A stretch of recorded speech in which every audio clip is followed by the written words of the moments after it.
Hello అండి, welcome to T1 academy English classes. ఈరోజు మన ఈ ఇంగ్లీష్ క్లాస్లో మనం చెప్పుకోబోయే కాన్సెప్ట్ ఆర్టికల్స్. ఆర్టికల్స్ అంటే ఏదో వస్తువు అనుకోకండి, ఎందుకంటే వస్తువుల్ని కూడా ఆర్టికల్స్ అంటారు. It's a synonym. ఇక్కడ మనం మాట్లాడుకోబోయే ఆర్టికల్స్ పార్ట్స్ ఆఫ్ స్పీచ్ ప్రకారంగా చూస్తే దే కమ్ అండర్ adjectives. ఎందుకు they come under adjectives? Because articles demonstrate, they show you a noun or a pronoun. They come under articles come under adjectives because they perform the function of an adjective. అంటే adjective function ఏంటి? Giving more information about the noun or pronoun, describing them. So articles come under descriptive adjectives. Description అంటే describe చేయడం, giving details. So descriptive adjectives కింద articles ని లెక్క పెట్టొచ్చు. We can consider articles as adjectives. Let us understand what are articles. So articles, basically you have three articles: a, an and the. A, an, the. ఈ మూడు articles. So వీటి usage గురించి తెలుసుకుందాం. Let us understand the usage of articles. First of all, what is an article?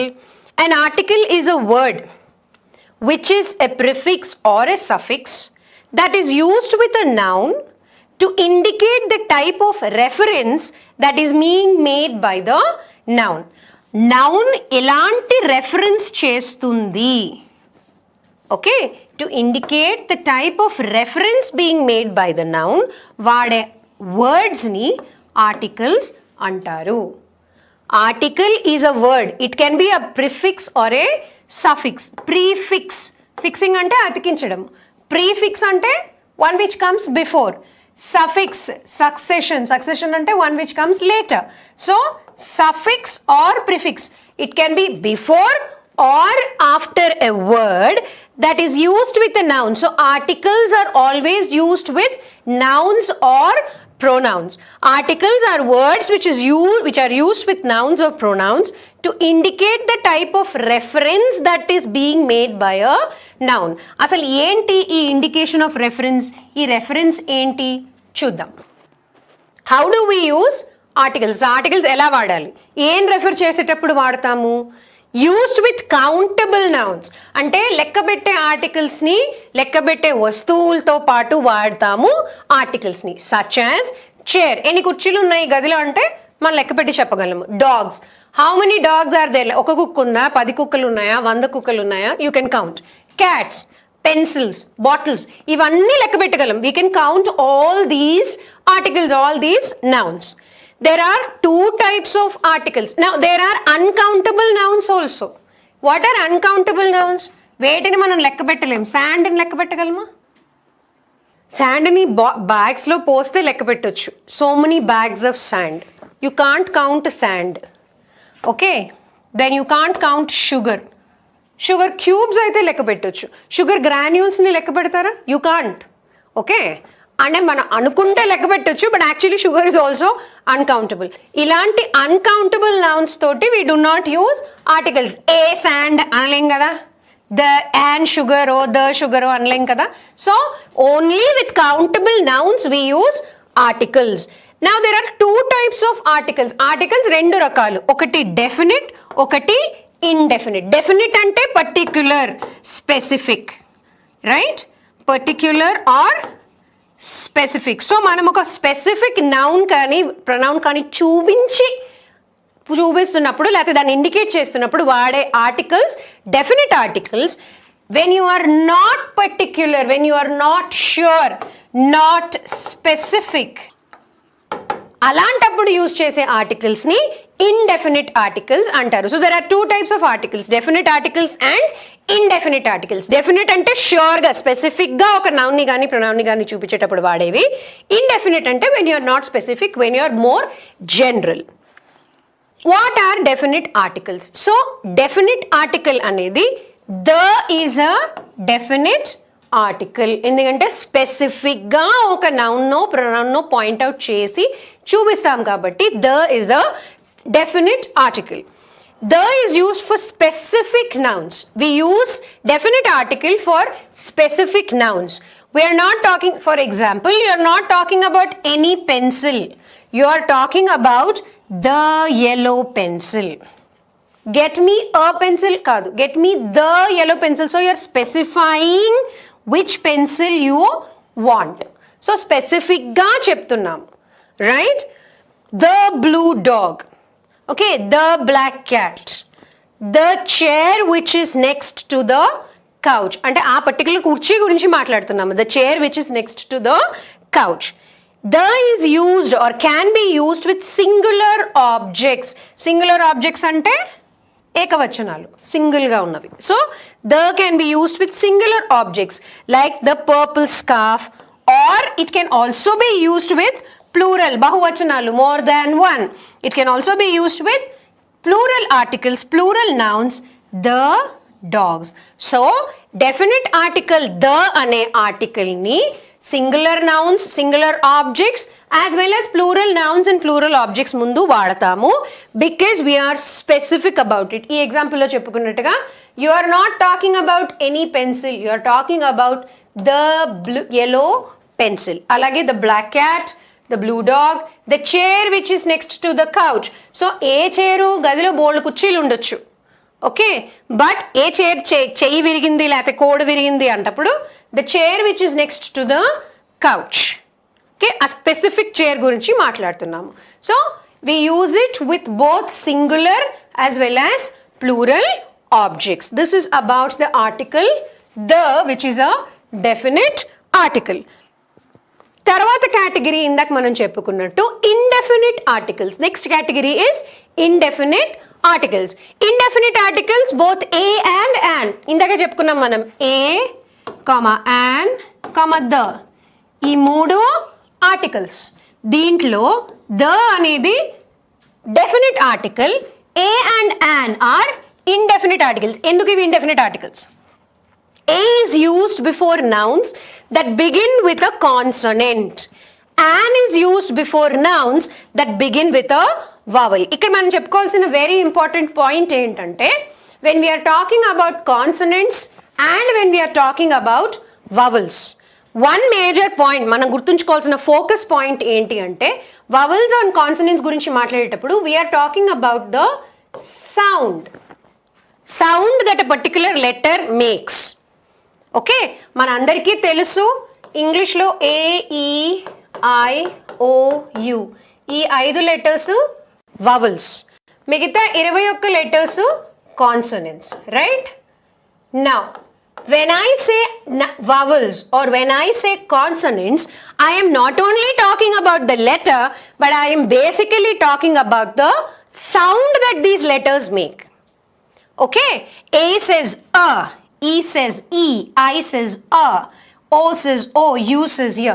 So E sounds gurinchi. So whatever words, you take any word that begins with these sounds, those words will take the article an. All vowel sounds, all words which begin with vowel sounds take the article an, and all those words which begin with consonant sounds take the article ఏ. ఒక simple example చెప్తాను. ఇప్పుడు according to letters అనుకుందాం, అక్షరాలు అనుకుందాము.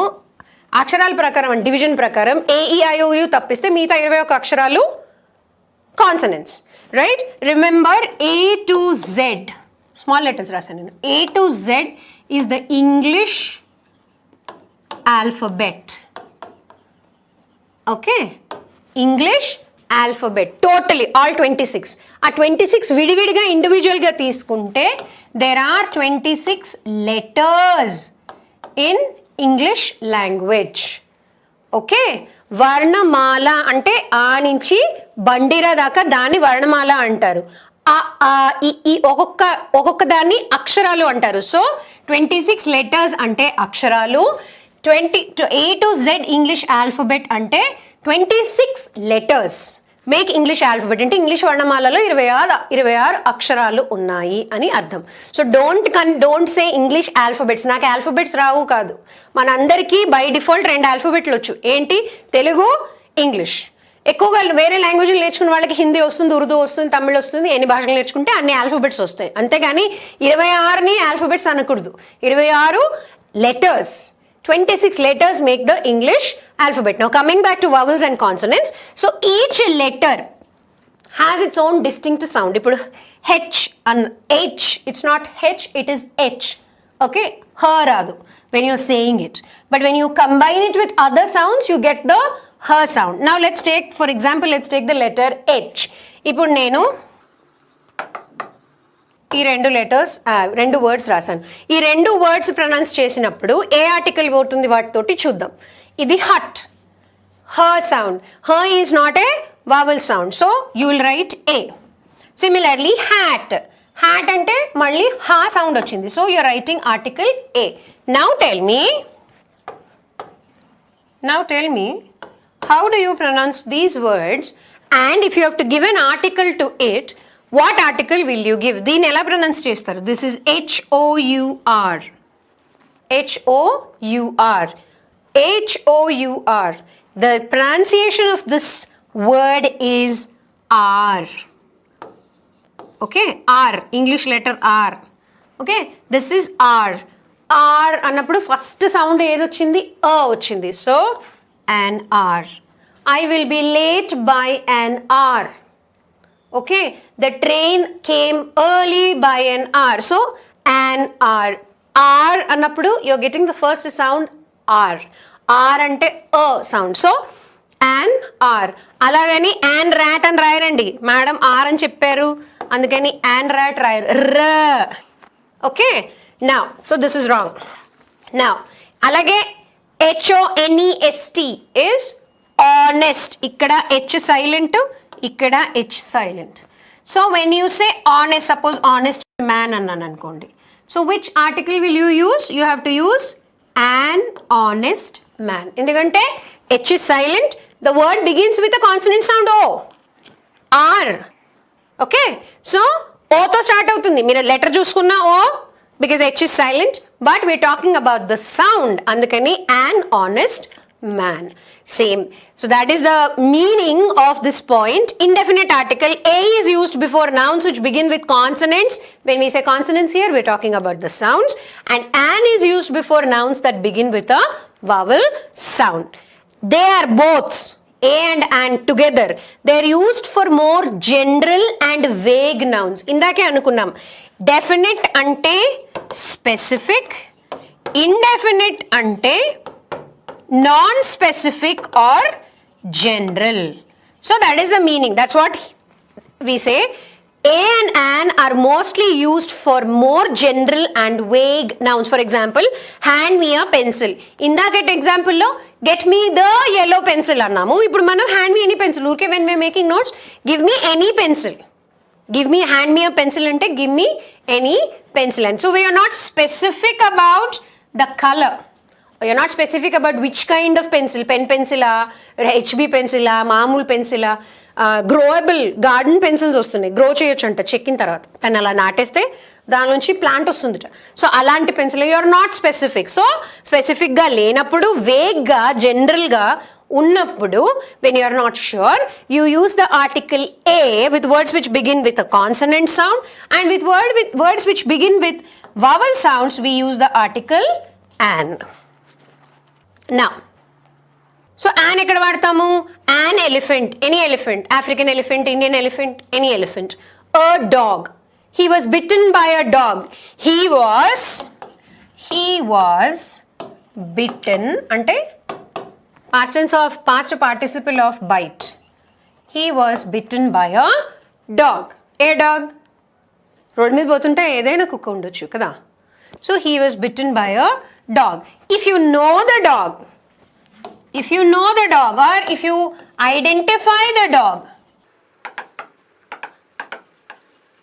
అప్పుడు మనం డాగ్ని identify చేయగలిగితే he was bitten by the brown dog అంటాం. So you are sure about the dog, you are specific about the dog. ఇక్కడ you are not sure, you are not specific, so you are vague, you are not particular.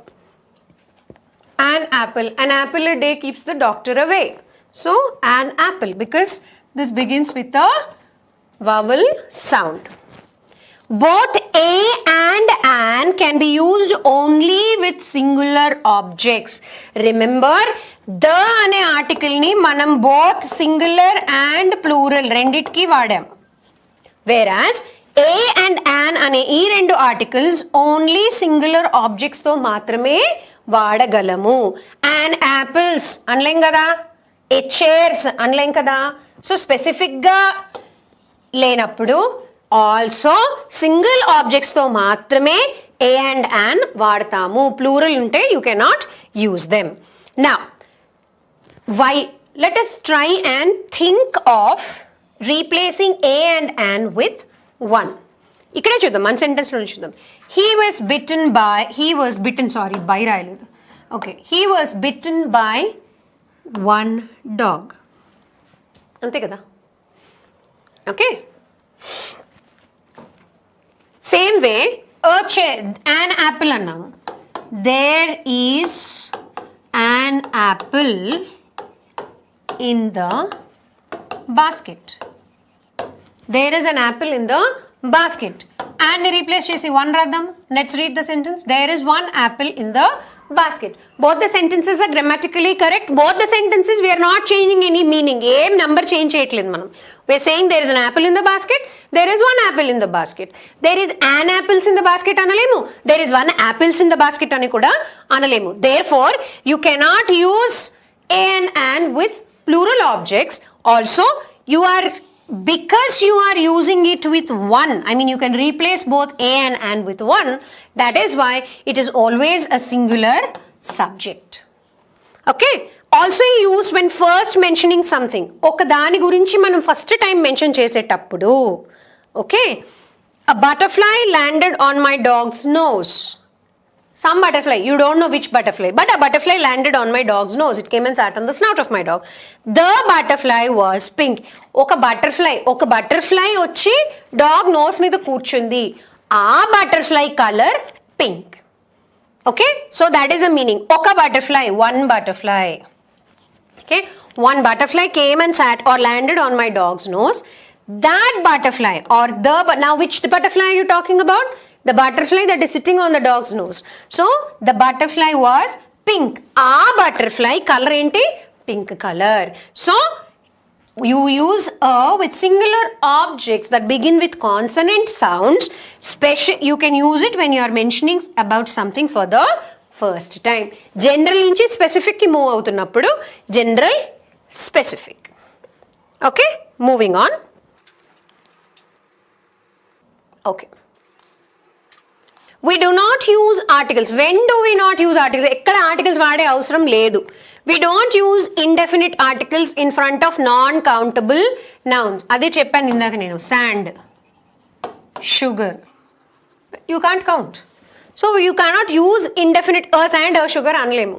can't use indefinite articles in front of non-countable or uncountable nouns. these include abstract concepts. non-countable nouns include abstract concepts such as happiness, anandamu, harmony, peace and harmony. okay, sadness, irony, justice. the justice anlemu, an irony anlemu, happiness anlemu, sadness anlemu, harmony anlemu. so you cannot use it with abstract concepts which can only be thought, which can only be felt, which can only be seen, which cannot be touched. abstract ante non tangible, touch cheyalemu. happiness ni touch cheyocha? touch cheyalemu. you can only feel, you can see. same way sadness, can you touch? you can't touch, you can feel. justice, nyayam, then chudagalama, feel avagalamu, ante. so things which are not tangible, which you cannot touch, those are called abstract concepts. ఈ abstract concepts కి కూడా మనం articles ని attribute చేయలేము, attach చేయలేము. you can't prefix articles to abstract concepts. the definite article can be used if indicating the instance in which it occurred. ఇక్కడ దీనికి the sadness అని కూడా అనలేము, unless you are talking about the situation. A situation లో అది జరిగింది అనేది చెప్పేటప్పుడు డెఫినిట్ ఆర్టికల్ ద వాడొచ్చు. For example, the sadness she felt at his passing. ఎవరో చనిపోయినప్పుడు ఆవిడ పడ్డ ఆ దుఃఖాన్ని గురించి మనం వర్ణిస్తున్నప్పుడు ద వాడొచ్చు. Okay, the happiness I felt when India one the match. ఎప్పుడు నాకు ఏ ఆనందం గురించి ఆ పర్టిక్యులర్ ఇన్స్టెన్స్లో ఆనందం గురించి మాట్లాడుతున్నాను, ఎప్పుడు ఇండియా మ్యాచ్ గెలిచినప్పుడు. ఇక్కడ ఏ పర్టిక్యులర్ కాన్టెక్స్ట్లో దుఃఖం గురించి మాట్లాడుతున్నాము, ఎవరో చనిపోయినప్పుడు ఆవిడ పడిన దుఃఖం గురించి మాట్లాడుతున్నాము. So you are specifically identifying the instance, the incident when this particular abstract concept was felt. Definite article can be used if indicating the instance in which it occurred. Okay, we don't use indefinite articles with nouns which are described in quantities, which are described in quantity ante numbers, such as liquids or large amount of small solids. Large amount of small solids ante beans undochu, beans. Sand, beans అనలేము, beans. Okay, peas ఉంటాయి, మటర్ ఉంటుంది, ఓకే, బఠానీలు. వాటన్నిటిని మనం you can't use articles before that. Sand, dirt, మట్టి, మురికి, వాటి ముందు వాడలేము. We can however use the definite article. How? The brown dirt when you're describing the dirt. The cold water, actually water cannot be counted, లెక్క పెట్టలేం కదా. Water గ్లాసులో పోసినప్పుడు 10 glasses of water అనొచ్చు. So water cannot be counted, but you are talking about the quality of the water. Which water? Cold water. Okay, what was the color of the dirt? It could be black also. So but you are talking only about the brown dirt. Okay, you do not use indefinite articles before names, pronouns and other proper nouns. Ravi, the Ravi, a Ravi and Ravi. You can't use. He, she, it, they. Pronouns ive kada. A he, an he, the she, the it, the they. Wrong. You can't use. Okay. Proper nouns. Proper nouns ante all those names. Okay. In front of all names also you cannot use proper nouns. Geeta, just for example. Sham. ఇవన్నీ proper nouns. వీటి ముందు కూడా ఆర్టికల్స్ని వాడలేము. And when you are being general, in general మాట్లాడేటప్పుడు cats are small అన్నప్పుడు the cats అన్నప్పుడు you're talking about specific cats. Okay, so cats are small అంటే any cats, it could be all cats. I like water. You may like hot water, lukewarm water, warm water, cold water, cool water, hot water, boiling water. Anything is possible. So I like water. Any or all. So when you are being general, when you are not being specific also, you cannot use indefinite articles. For example, I am the happy. Indake cheppanu. I am the happy anadam tappu. I am happy. Endukante happiness you can only see, you can only feel. It is an abstract concept. It cannot be touched. So when you cannot touch it, you cannot count it, you cannot measure it. Okay, give me a water. Water cannot be counted. So give me a glass of water. This is correct. Now, the water is cold. Correct. I am happy to see the Susie. No, Susie is the name of a person. I am happy to see Susie. Some exceptions.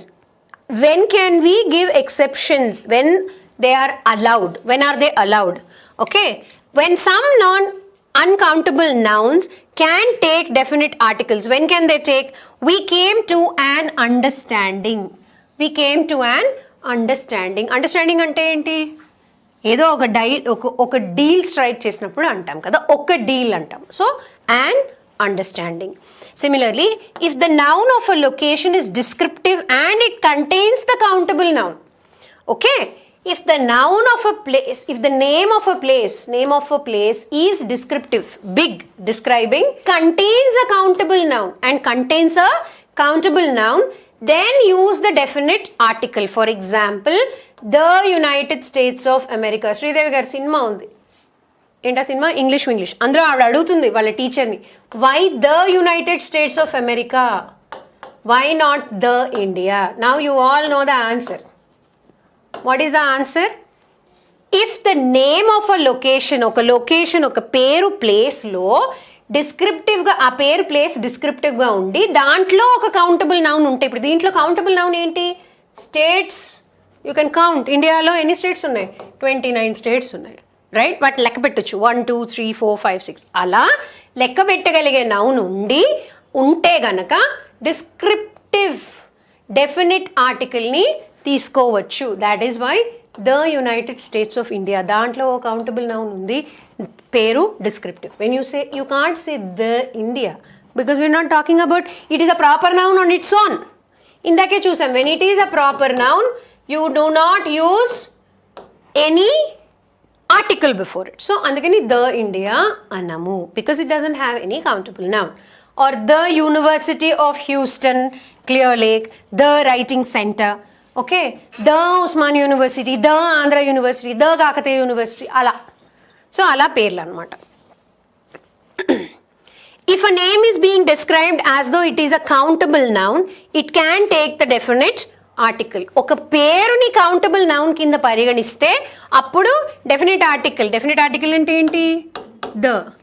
అప్పుడు దాని వాడగలము. For example, the clear lake that I know has lots of good restaurants. అంటే ఈ particular place, there could be n number of places like that, but ఈ place, నాకు తెలిసిన ఈ ప్లేస్లో నంబర్ ఆఫ్ గుడ్ రెస్టారెంట్స్ ఉన్నాయి. So instead of the place, ఇక్కడ the place అని రాసినా కూడా you get the same meaning. The place that I know has lots of good restaurants. The ప్లేస్లో మనం ద క్లియర్ లేక్ అనే ప్లేస్ పేరు వాడాము.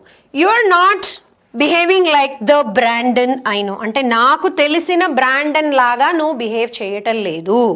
So instead of saying the person, you have used the persons name.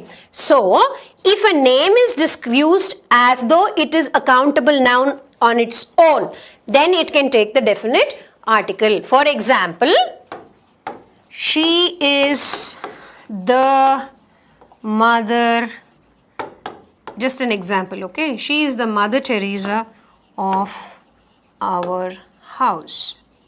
అంటే అంత జాలి, అంత దయ, అంత ఎంపతి, అంత సింపతి ఉన్న ఒక మనిషిని మనం చూస్తే she is the mother Teresa అంటే మదర్ టెరీసాకు ఉన్న క్వాలిటీస్ అన్నీ మనం మన ఫ్యామిలీలో ఉన్న ఆ ఒక్క మనిషికి అట్రిబ్యూట్ చేస్తున్నాం కాబట్టి she is the mother Teresa అన్నాం. Actually mother Teresa is a proper noun. Mother Teresa is a proper noun.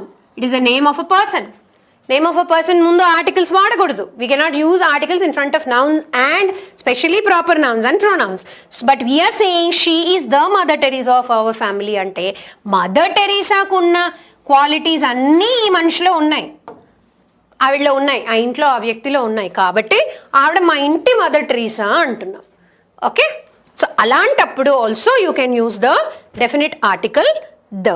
నా how to decide in your own writing, మనం రాసేటప్పుడు మన రైటింగ్లోనే మనం ఎలా డిసైడ్ చేయాలి వాడచ్చా వాడకూడదా ఆర్టికల్స్ని అని. Step 1, first look at your noun. Noun identify చేసి is it a countable or uncountable noun. What are nouns? Nouns are naming words, right? Naming words, words which are names of persons, places, animals or things, right? So first identify your noun and find out whether it is countable or uncountable. For example, I want to describe a cat. If that is your sentence, cat ane enni catlu unnayo lekka pettochu. Okay, a cat is a countable noun. That is why it takes the article, and more so because it begins with a consonant letter or consonant sound. Next, step 2. Next, decide if it is the first time something is being mentioned. ఇందాకే అనుకున్నాం general నుంచి స్పెసిఫిక్కి రావాలి. So జనరల్గా మాట్లాడేటప్పుడు ఏ అని అని వాడతాము, స్పెసిఫిక్గా మాట్లాడేటప్పుడు ద వాడతాము. సో ఫస్ట్ టైం మాట్లాడేటప్పుడు జనరల్ ఉంటుంది, later on we move to specific. So we move always from general to specific. So identify and decide if it is the first time that you are mentioning about something. For it, then if you are using something for the first time, use the definite article, use the indefinite article a and an. Third step. Are you being specific about the noun or you're talking in general about the noun? Okay. If you are talking about specific noun, then you are taking the article the. If you are being general about the noun, depending on the sound with which the noun begins or the object begins, you are taking a and an. Okay. Step 4. If you are describing a specific noun, use the definite article.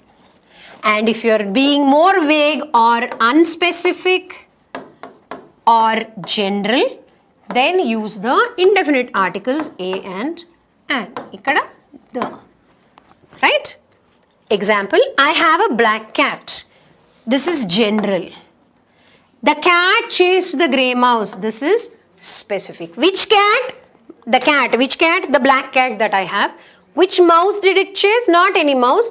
It chased the grey mouse. So, general to specific. With indefinite, if you have to write it indefinite, example with indefinite article, I saw a cat chase a mouse. I don't know. అది ఎక్కడ ఏ pillow తెలియదు. ఒక పిల్లి ఒక ఎలకని చేస్ చేయడం చూశాను. So we don't know. But the cat, I have a black cat అంటే నా దగ్గర ఒక బ్లాక్ క్యాట్ ఉంది. ఆ బ్లాక్ క్యాట్ ఒక గ్రే మౌస్ ని చేస్ చేసింది. So there is a difference in both these sentences.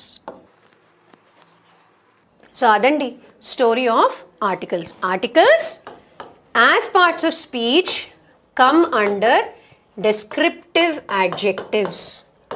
Okay, descriptive adjectives. Adjectives are describing words. Evarni describe chestayi ivi? They describe nouns or pronouns. Articles are of two types, definite and indefinite. Definite article is the. It takes both singular as well as plural objects. And indefinite articles a and an both are used with singular objects. An is used before vowel sounds and consonant a is used before consonant sounds. So, idi in brief the story of articles. Conditional clauses. Conditional clauses అంటే ఏంటి, అవి ఏ కండిషన్లో వాడాలి, దాని cause ఏంటి, effect ఏంటి అనేది ఈ వీడియో మనం చెప్పుకుందాము. సో ఇవాళ మన టాపిక్ కండిషనల్ సెంటెన్సెస్. బేసిక్లీ మనం మాట్లాడబోయేది 3 టైప్స్ ఆఫ్ కండిషనల్ సెంటెన్సెస్ ఉంటాయి. First condition, second condition and third condition. మనం దీన్ని ఇఫ్ అనే కండిషనల్ క్లాజ్ గురించి బేసిక్గా ఇవాళ చెప్పుకోబోతున్నాము. So what is the if conditional? First type, second type and third conditional type. The first type of conditional will use if plus and plus present simple tense, simple present tense and simple future tense. Simple present tense and simple future tense.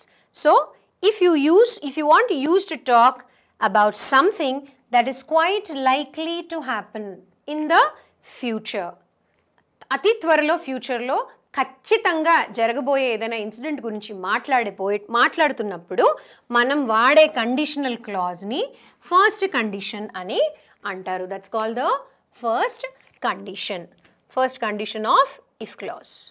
So it is very possible that I will see Andrew at the meeting. Andrew అనే వ్యక్తిని నేను రేపు మీటింగ్లో కలవచ్చు. 100% guarantee లేదు, but most probably నేను కలవచ్చు. In which case I will give him your message. So if I meet Andrew at the meeting, if I were to meet Andrew at the meeting, if I see Andrew at the meeting, I will convey your message. The condition is quite likely to be fulfilled. ఈ condition 100% fulfil కాకపోయినా 98%, 99% fulfil అయ్యే chances ఉన్నాయి కాబట్టి దీన్ని first case conditional అంటారు.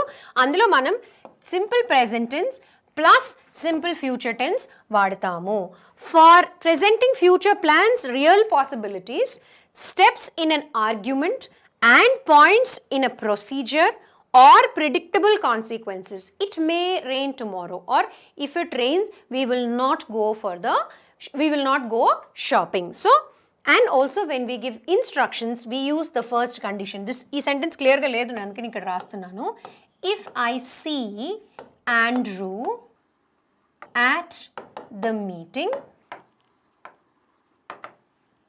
I will give him your message. Okay, if I see Andrew at the meeting, I will give him your message. So according to the first condition formula, we are supposed to use simple present tense plus simple future tense. Simple present tense. See అనేది base form of the word, అంతే కదా. So if I see Andrew at the meeting, most probably I will meet Andrew. So if I see Andrew at the meeting tomorrow, I will convey your message or I will give your message. మీరు రాలేరు మీటింగ్కి, నేను మీటింగ్కి వెళ్తున్నాను. నేను మీటింగ్కి వెళ్ళినప్పుడు ఆండ్రూని కలిసినట్టయితే, నేను గనక ఆండ్రూని కలిసినట్టయితే మీ మెసేజ్ని తప్పకుండా ఆండ్రూకి అందచేస్తాను. అది ఈ sentence meaning. If I see Andrew at the meeting, if first కండిషన్లో, first if condition lo, you have to use simple present tense plus simple future tense. When do we use the first conditional? We use the first condition when the condition is likely to be fulfilled. Most likely the condition is going to be fulfilled. Then when you are presenting future plans, future planning gurinchi, real possibilities, 100% జరిగే possibilities గురించి కానీ, argument అంటే డిబేట్స్లో, మనం జీడీ రౌండ్స్లో, అలాంటి చోట్ల వాడాల్సిన condition first condition of if clause. Okay, what is the second condition? Second condition is usually hypothetical in nature. Hypothetical అంటే మనం మేకప్ చేసేది, జరగచ్చు జరగకపోవచ్చు. ఓకే, దానికి సైంటిఫిక్ బేసిస్ ఉండదు. వాట్ వుడ్ హ్యాపెన్ అంటే ఇలా జరిగితే ఏం జరుగుతుంది, ఏం జరగచ్చు అనేదాన్ని హైపోథెటికల్ అంటారు. If my parents were alive, they would have been very proud of me now. So దీని ఫార్మాట్, దీని ఫార్ములా ఏంటి? దీని formula past, simple past plus would and infinitive. ఎక్కడ వాడతాము? This is used to talk about a present situation which is impossible. అంటే ఒక hypothetical situation that cannot be fulfilled because my parents are not alive today. Ee sentence prakaram, if my parents were alive ante parents are already dead, they would have been really proud of me. Nak distinction ochindi, in college first, university first ochanu, but my parents are not there to enjoy this moment. So alantappudu if my parents were alive, past simple past tense, they would be very proud of me. So e would be, okay, would plus infinitive of the verb add చేసి సెంటెన్స్ని తయారు చేస్తాము. If she changed her job, she would be much happier. తన job మారితే ఇంకా చాలా సంతోషంగా ఉండగలదు. So when you use to talk about a future event that is unlikely to happen, ఒక present event which is impossible and a future event which is not likely to happen. ఆ future event జరిగే ఆస్కారము, జరిగే scope లేనప్పుడు అప్పుడు మనం వాడే కండిషన్ని hypothetical condition అని కానీ సెకండ్ కండిషన్ అని కానీ అంటాము. Where the speaker does not expect, is not expected to change, she doesn't have any intentions of changing her job and so the condition is very unlikely to be fulfilled. So అది second condition. So ఇప్పుడు third condition ఏంటి? So what is the third condition? What would have happened if, ఏం జరిగేది? Okay, if she had worked harder, she would have passed her exams. So past perfect, had worked, past tense plus had and would plus perfect infinitive. If she had worked hard అంటే something that should have happened in the past but did not have. తను hard work చేయలేదు కాబట్టి exams get through అవ్వలేదు. So తను గనక hard work చేసుంటే ఎగ్జామ్స్లో pass అయ్యి ఉండేది అది. So when you talk about something that might have happened in the past but did not, పాస్ట్లో జరగాల్సిన యాక్షన్ జరగనప్పుడు మనం వాడే కండిషన్ని థర్డ్ కండిషనల్ అంటారు.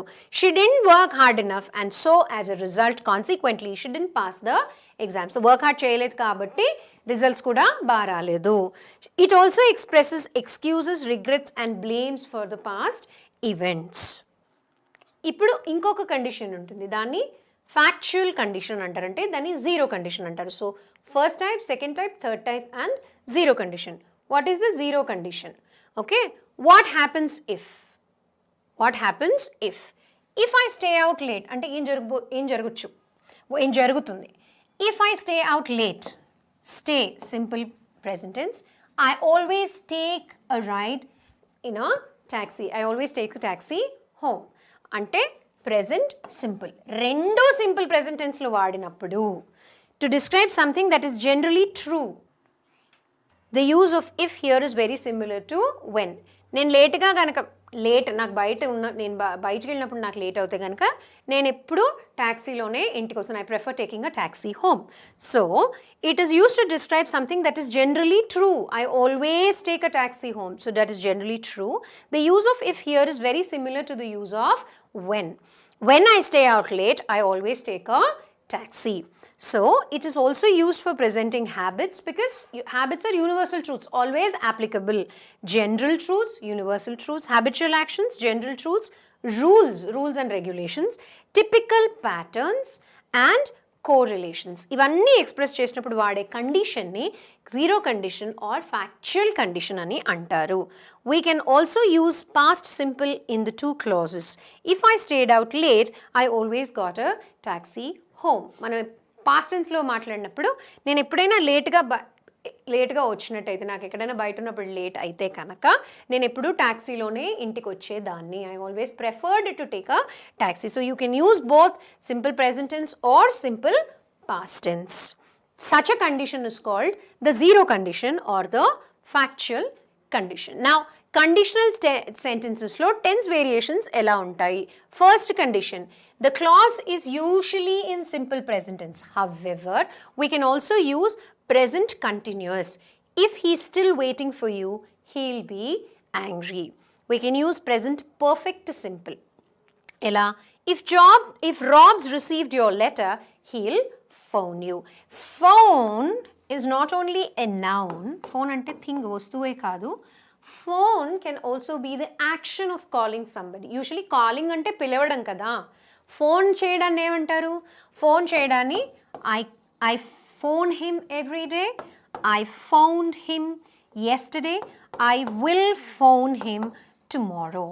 So this is also correct. Phone can be used as a noun and can also be used as a verb. Same way, breakfast. Breakfast అంటే ఏంటి? పొద్దున మనం చేసే అల్పాహారాన్ని బ్రేక్ఫాస్ట్ అని అంటాము. First meal of the day, right?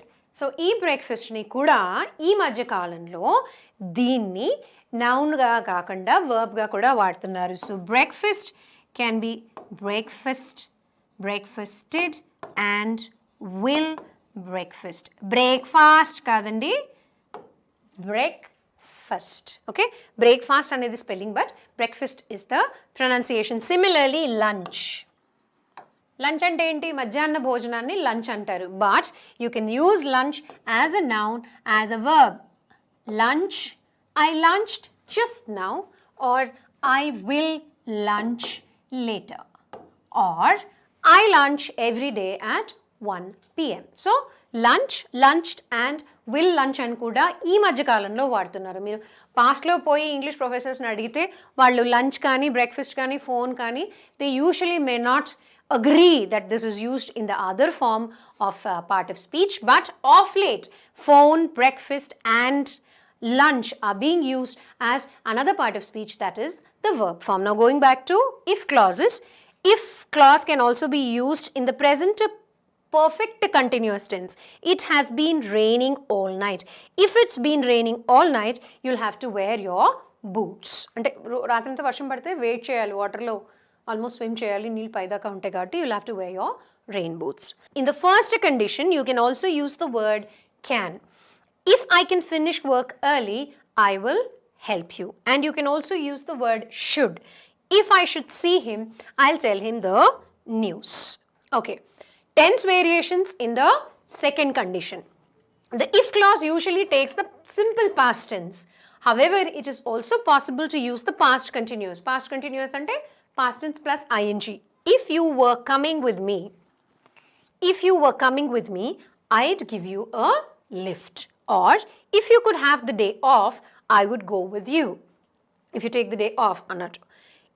If I were you, if you were to ask Steve, I'm sure he would do it. If you were to ask Steve, I'm sure he would do it.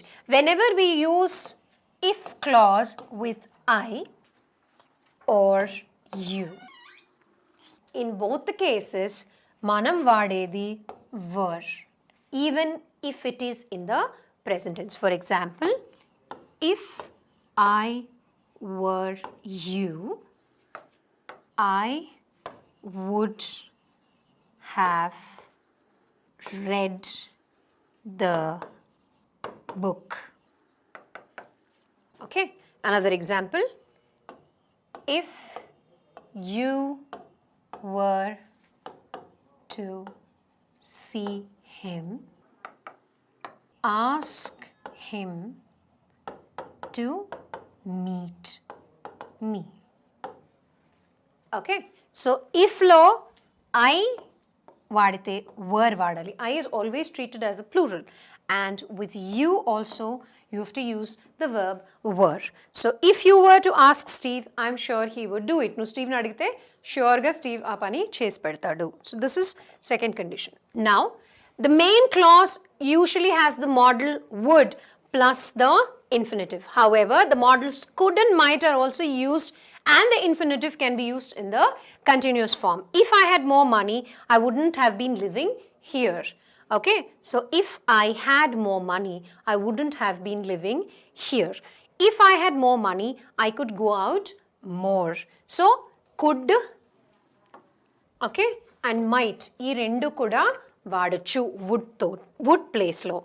Okay, I wouldn't be living here, I could go out. If Tony asked you, he might, if you ask Tony, he might do it for you. So you can use the modals might and could also with your if clause in the main verb, in the main clause. The variations in the third condition, the variations in the third condition. The if clause is usually in the past perfect tense. Okay, however, we can also use the past perfect continuous or could plus the perfect infinitive. Ella, if he had been traveling in a car, he would have been killed too. Okay, if we could have got a taxi, we could have come around to see you. Jaragలేదు కాబట్టి, and I think that did not happen in the past. If he had been traveling in the car, already ఆ కార్కి accident అయింది. So అదే కార్లో కనుక తను travel చేస్తుంటే తను కూడా మరణించేవాడు. అలాగే మాకు గనక ట్యాక్సీ దొరకలేదు కాబట్టి రాలేదు, మాకు గనక ట్యాక్సీ దొరుకుంటే తప్పకుండా నిన్ను చూడడానికి వచ్చేవాళ్ళము. సో జరగలేదు కాబట్టి instead of using past perfect simple, we can also use past continuous or perfect infinitive or past perfect continuous. The main clause usually has the modal verb would plus perfect infinitive. However, we can also use the modals could and might plus perfect infinitive. Indaka అదే చూసాము, ఇప్పుడు కూడా అదే చూస్తున్నాము. If he had known there was no more work to do, he could have stayed in bed. జరగలేదు. If he had known, తనకి కనుక పని లేదని తెలుసుంటే ఇంకాసేపు పడుకునేవాడు. If the ambulance had come sooner, he might have been saved. Ambulance కనుక తొందరగా వచ్చి ఉంటే తనని బతికించుకోగలిగే వాళ్ళమేమో. Chance, might. Okay, so mixed conditionals. If clauses can be mixed to provided they make sense within a context. Type 1, type 2, type 3 ni kalpi kuda cheppukochu. How? Type 3, if she had worked harder at the university, which she did not work harder, she would have a degree by now. Okay, she didn't work hard, so she doesn't have a degree. Type 2, if I were faster, I would have won the race. I'm not fast, so I can't win the race. Now type 2, if they were studying all morning, they will be tired now. So because they were studying, they became tired. Words other than if కాకుండా conditions వాడేది with unless, with even if only, as long as or so long as, on condition that, and provided or providing that, and assuming that. If place లో ఇవి కూడా వాడచ్చు. I won't go unless he comes to. తను రాకపోతే నేను కూడా వెళ్ళలేను. That is a condition. Even if it rains, we'll go to the match. వర్షం పడినా కూడా మనం మ్యాచ్కి వెళదాము, or we will go to the match. If only I had money, I would go out more. You can use the car as long as you take care of it, or so long as you take care of it. I'll lend you the car on the condition that you will take care of it. I will lend you the car provided you take care of it. And assuming that you will take care of the car, I will lend it to you. So instead of if, you can also use these words and phrases. In questions, instead of if, what can you use? Suppose or supposing that, what if, and imagine. Suppose you had a lot of money, would you give up work? If you had a lot of money, would you give up work? Alage, instead of if, you can use suppose. Same way, instead of if, you can use what if. What if you had a lot of money? Would you give up work? And same way, imagine. Imagine you had a lot of money. Would you give up work? Implied conditions are not always expressed as conditional forms. It is understood. Particularly in spoken English, they can be expressed in any other way or may be evident from the context. The rules of the verb usage are still followed in the result clause or the main clause. He committed the crime, otherwise he wouldn't have been arrested. Obviously, crime commit chesad kabatti. If he had not committed the crime, he would not have been arrested. Because he committed the crime, he got arrested. If he hadn't committed the crime, he would not have been arrested. Ante kada. Now, I would have stayed longer, but he didn't ask me to. This is implied. It is understood. Enti, I would have stayed longer if he had asked me. He didn't ask me, so I didn't stay any longer. Inversion. The first verb of the conditional if is should, were, or had. Then we leave out if. For example, should any of this cost you anything, send me the bill. If any of this should cost you anything, then send me the bill anadu kuda correct. It would be embarrassing were she to find out the truth. If she were to find out the truth, it would be embarrassing. So sometimes the if clause which has should, were, or had, we drop the if and still the sentence is grammatically correct. Had they not rushed to the hospital, Dan would have died. If they hadn't rushed to the hospital, Dan would have died. We use if it was or were, not for or plus the noun to say one situation is dependent on another. How? If it wasn't or weren't for the fireman, my dog would have died in the fire. Ante fireman lekapothe ganaka my dog would have died in the fire. If it hadn't been for my parents, I wouldn't have gone to the university. My parents e ganaka lekapothe nenu eppudu ki university velledanni kaadu. We also use but for plus noun with a similar meaning. But for Jim's support, I would not have got this job. Jim support e ganaka naku lekapoi unte naku ee udyogame dorikedi kaadu, vachedi kaadu. In role condition sentences, we use if plus happen to, if should, or if plus should plus happen to. How? To talk about something that may be possible but is not very likely. Possible jaragochu kani not probable. Asalu probably jarakapochu.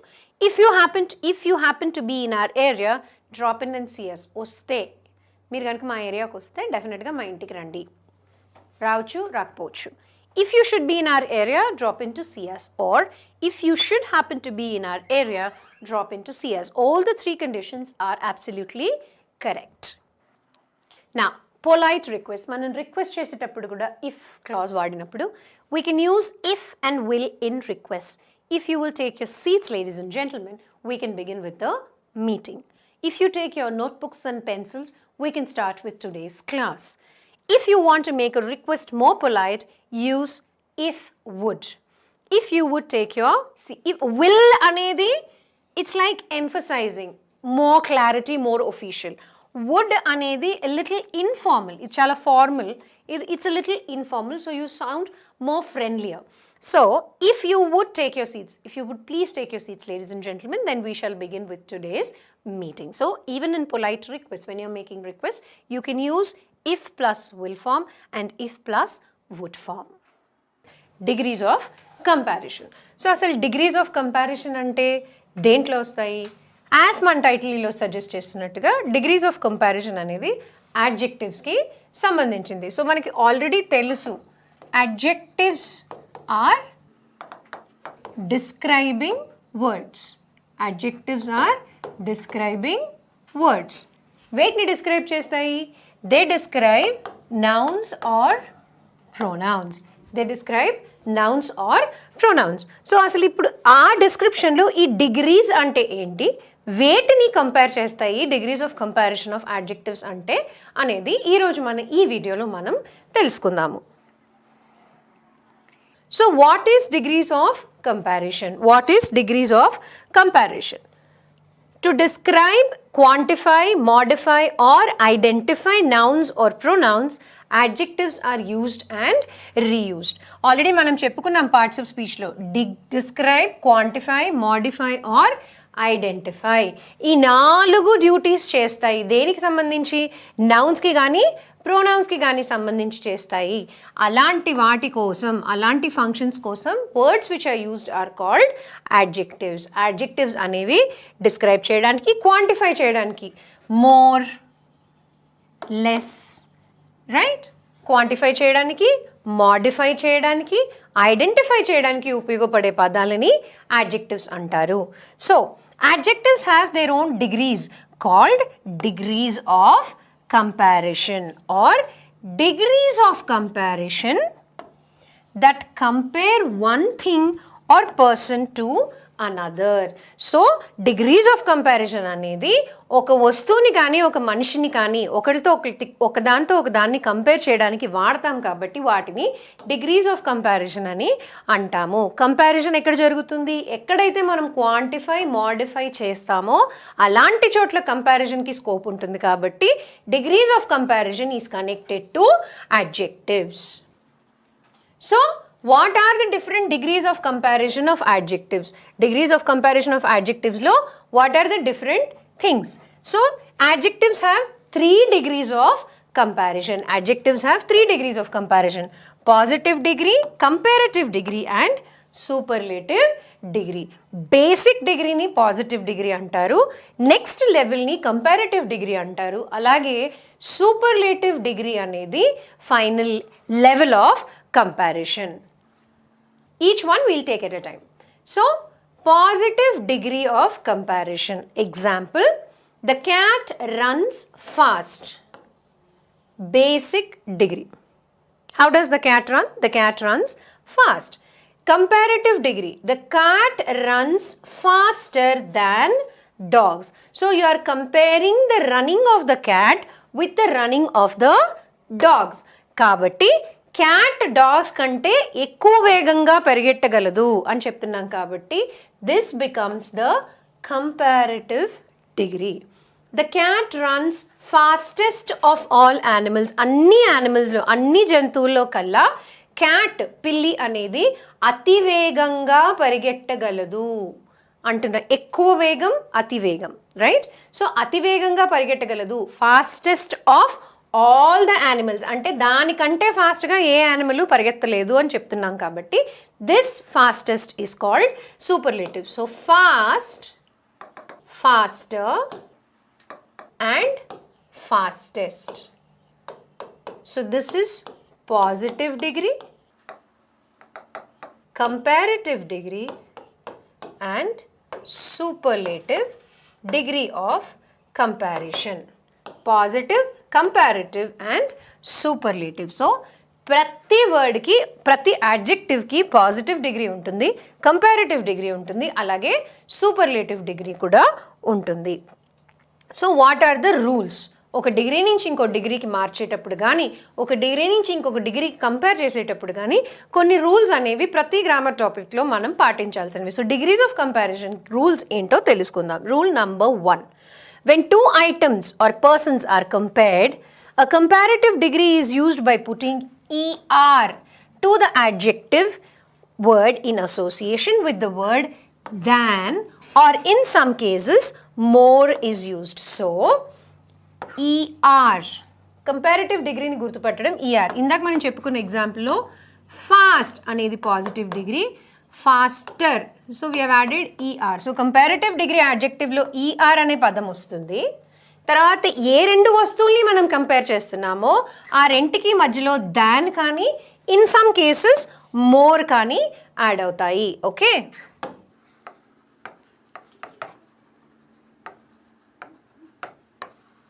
than the dogs, right?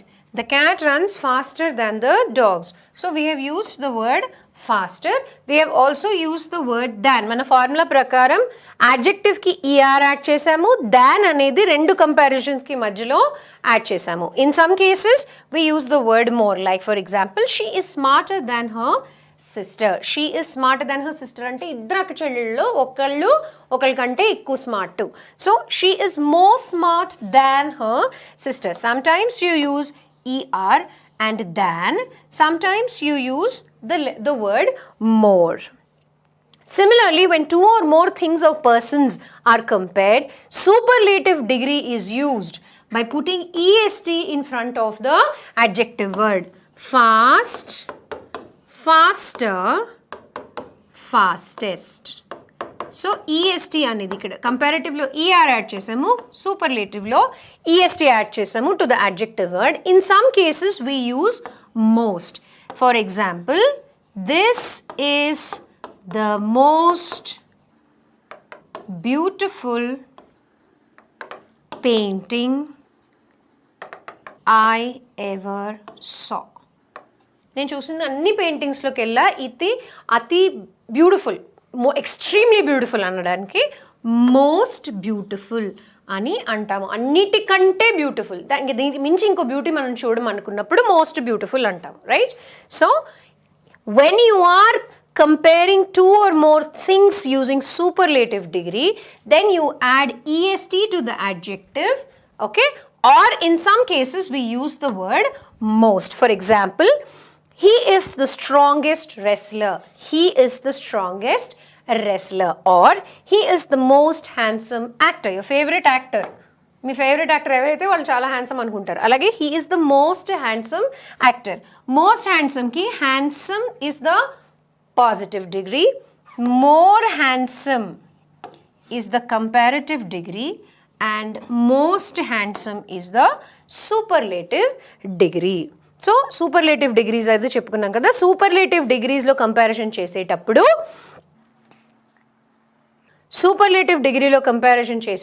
you add est to the adjective, or in some cases you add most before the adjective. Now next, rule number 2. What does rule number 2 say? More is used when the qualities of a single person or thing are compared.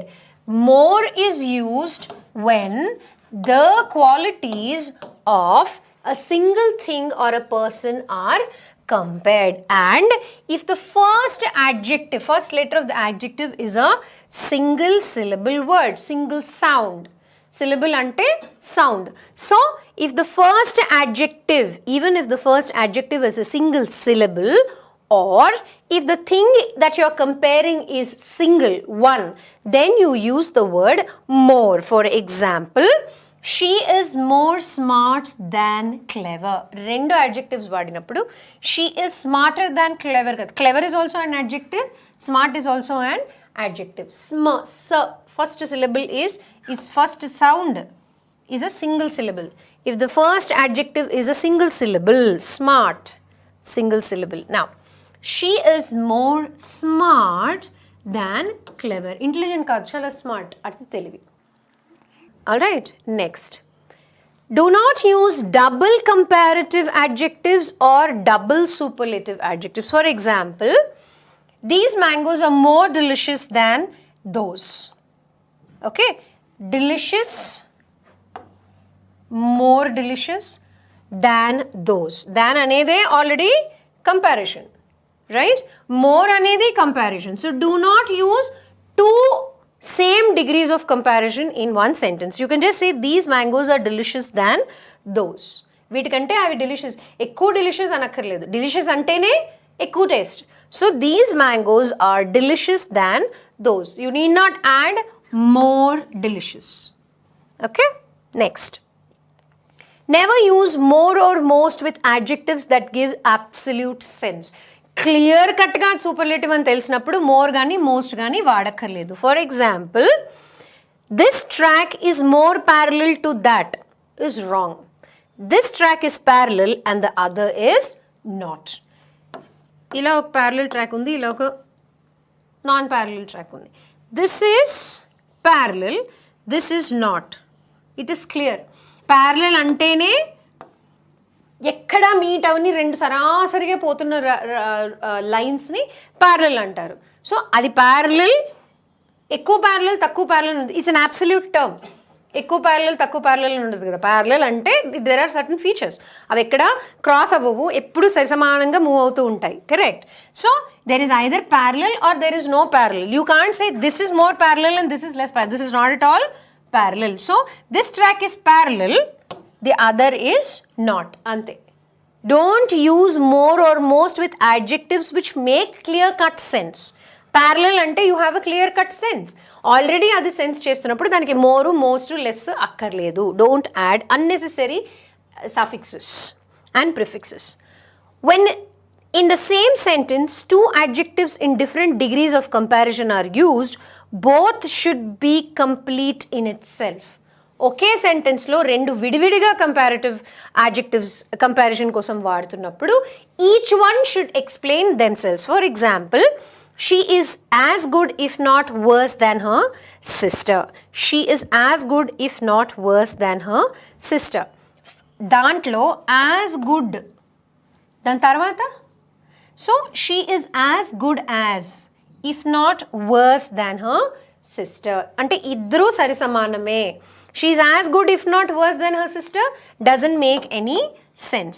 She is as good as తన sister ఎంతో తను అంతే. If not verse తనకంటే తక్కువ కాకపోయినా తనంతనే అన్నమాట. Rule number 9. To show when difference between the compared thing and person is small or big, we can use quantifiers for comparative degree of adjective such as a bit, a little, a lot, far, much, a great deal, significantly, etc. What is he saying? To show whether the difference between the compared things, రెండు విషయాలని, రెండు పర్సన్లని, రెండు థింగ్స్ని compare చేసేటప్పుడు ఆ comparison పెద్దదా చిన్నదా అని చూపించడానికి we may use quantifiers for comparative degree like a bit, a little, a lot, far, much, a great deal, significantly, etc. For example, my hostel is only marginally bigger than yours. Just slightly bigger than yours. So only marginally bigger than yours. Yours is big. Mine is also big. But yours is a little bigger. A little bigger than mine. So my hostel is only marginally bigger than yours. Marginally ante very little. Okay. She is a little more popular than her sister in their school. She is a little more popular. Tan sister kante tan koncham ekkuva popular. So she is a little more popular. Okay. Australia is slightly smaller than Africa. Australia ఇంచుమించు సరిసమానంగానే ఉంటాయి, కాకపోతే Australia కొంచెం Africa కంటే కాస్త చిన్నది.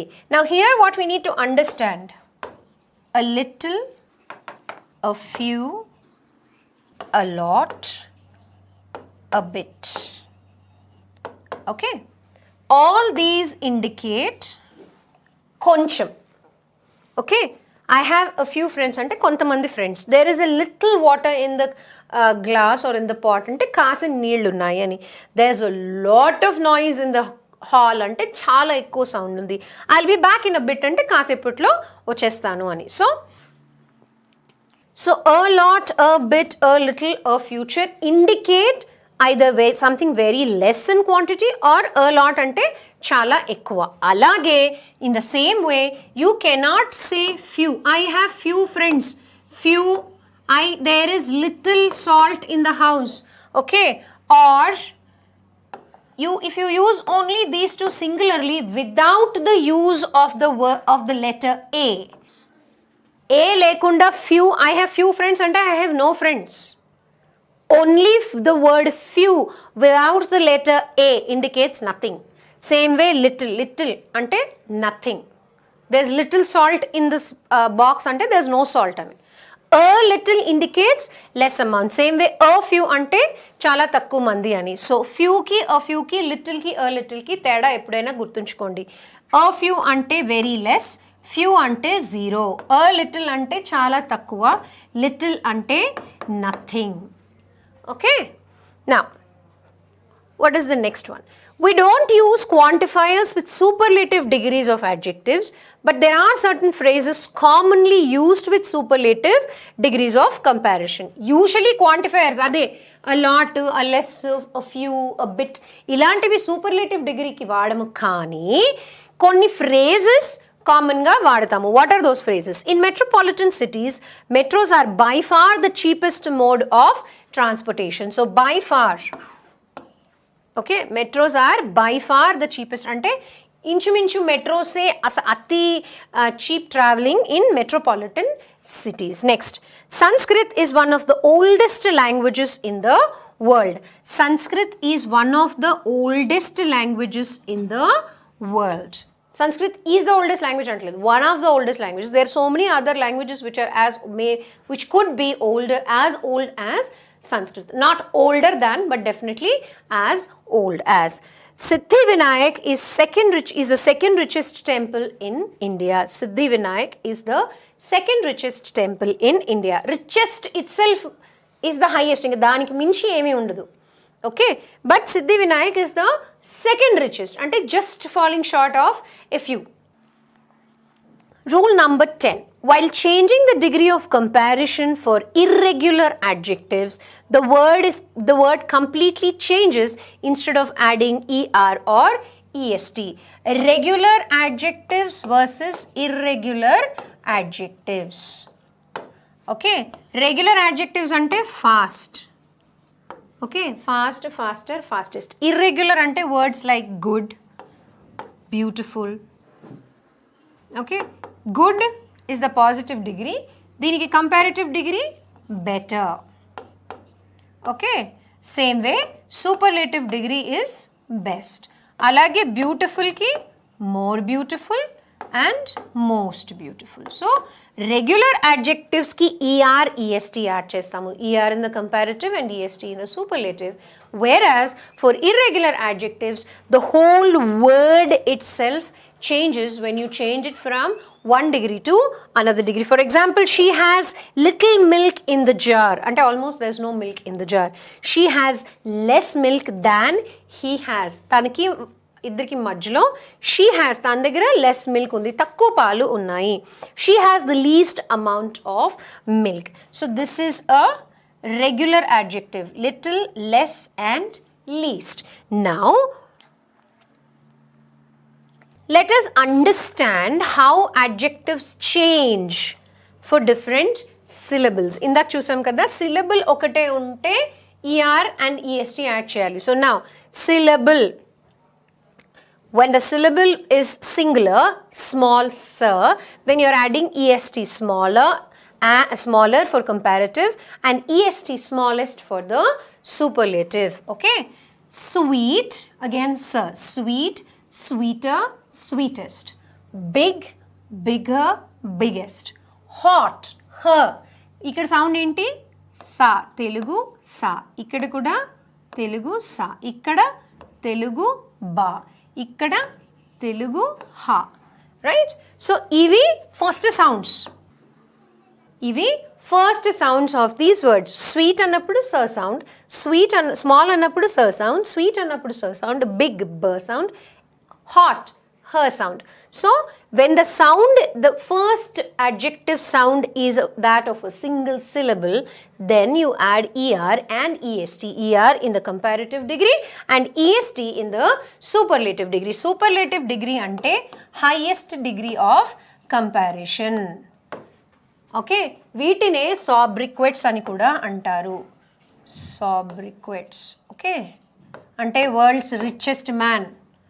Okay, 7 wonders of the world, the most beautiful woman in the world, అలాంటి వాటిని sobriquets అంటారు. All the sobriquets are superlatives, ఎందుకంటే వాటికి కంపేర్ చేయడానికి ఏమీ ఉండదు. సో కంపారిటివ్ డిగ్రీ అంటే రెండు విషయాలు, రెండు నౌన్స్ని కంపేర్ చేసేటప్పుడు యూజ్ చేసే యాడ్జెక్టివ్ని కంపారిటివ్ అంటారు. కంపారిజన్కి రెండు ఐడెంటిటీస్ కావాలి, right? So when there are two identities or two nouns or two pronouns between which the comparison is taking place, we use the comparative adjective, that is the comparative degree of the adjective. And when you are simply stating any fact, making a statement, then you use the positive degree of comparison. For example, Hyderabad is a hot city, just for example. Hyderabad is a hot city. ఇప్పుడు దీని comparative డిగ్రీలో మాట్లాడాలంటే Vijayawada is hotter than Hyderabad. అంటే Hyderabad is not as hot as Vijayawada. Vijayawada is hotter. ఏం చేస్తున్నాం ఇక్కడ? విజయవాడది హైదరాబాద్ది heat compare చేస్తున్నాం. ఈ హీట్ కంపేర్ చేసినప్పుడు Vijayawada is hotter than Hyderabad. So you're comparing Vijayawada noun with Hyderabad. When quality of both of them, what is the quality? Heat. So Vijayawada is hotter than Hyderabad. Now hottest ante highest degree. Sahara, example cheptuna, is the hottest place on earth. Sahara is the hottest place on earth. అంటే Sahara డెజర్ట్కి మించి వేడైన ప్రదేశం ఇంకోటి లేదు భూమి మీద. This is the hottest place. So because there is nothing else hotter than Sahara, we have used the superlative degree. Here you are comparing the heat in Vijayawada and heat in Hyderabad. So we have used the comparative degree, and when you are making a statement, we use the positive degree. Now, syllables of words which end with Y, E and LE. How do you change the sentences, or how does the adjective change? Heavy, when the words end with the Y or E or ER. Then in the comparative degree, you add IER, heavier, happier, simpler, cleverer. Here it should be heaviest EST, happiest IEST, simplest EST and cleverest. Okay? Heavy, IER, heavier, becomes HEA, heaviest, HEAVIEST. Now next is happy. It also ends with Y. So the same thing. HAPPIER, happier, comparative degree, and HAPPIEST in the superlative degree. Next, when the word ends with E, simple. It becomes simpler. You add ER and you add EST in the superlative degree, simplest. Similarly, clever. It ends with ER, the syllable. When the sound ends with ER, it becomes cleverer. You add another ER and cleverest. Clever plus EST, cleverest. Now, two or more syllables. Let us look at these words. Expensive. So you have an E, Telugu E, English X. Expensive. So the whole word begins with two sounds. Then you add more to the positive degree and most to the positive degree to make it superlative. Same way, beautiful. Same way, beautiful. Beautiful ayamindi, ba ochindi, ya ochindi, right? Telugu ba and ya, beautiful. So beautiful, because it begins with two sounds or two syllables, you have to add more, make it more beautiful and most beautiful. This is a rule. Idi rule. Single syllable to start aithe ER, EST. Y, when the words end with syllables like Y, ER and LE, when they end with two syllables, you are adding IER or ER and IEST. Now when the word begins with more than two syllables, ikkada kuda exotic ante E plus English X. So you made it more exotic and most exotic. Other than this, for most of the words, For most of the adjectives, the positive degree, you take an ER, and for the comparative degree, you take an EST. So positive ante base form, comparative ante two or more. When you are comparing two or more things with one quality, okay, and EST is the highest degree. దీనికి మించి ఇంకొకటి compare చేయడానికి ఉండదు. So this is the highest degree of comparison. This is called comparative degree,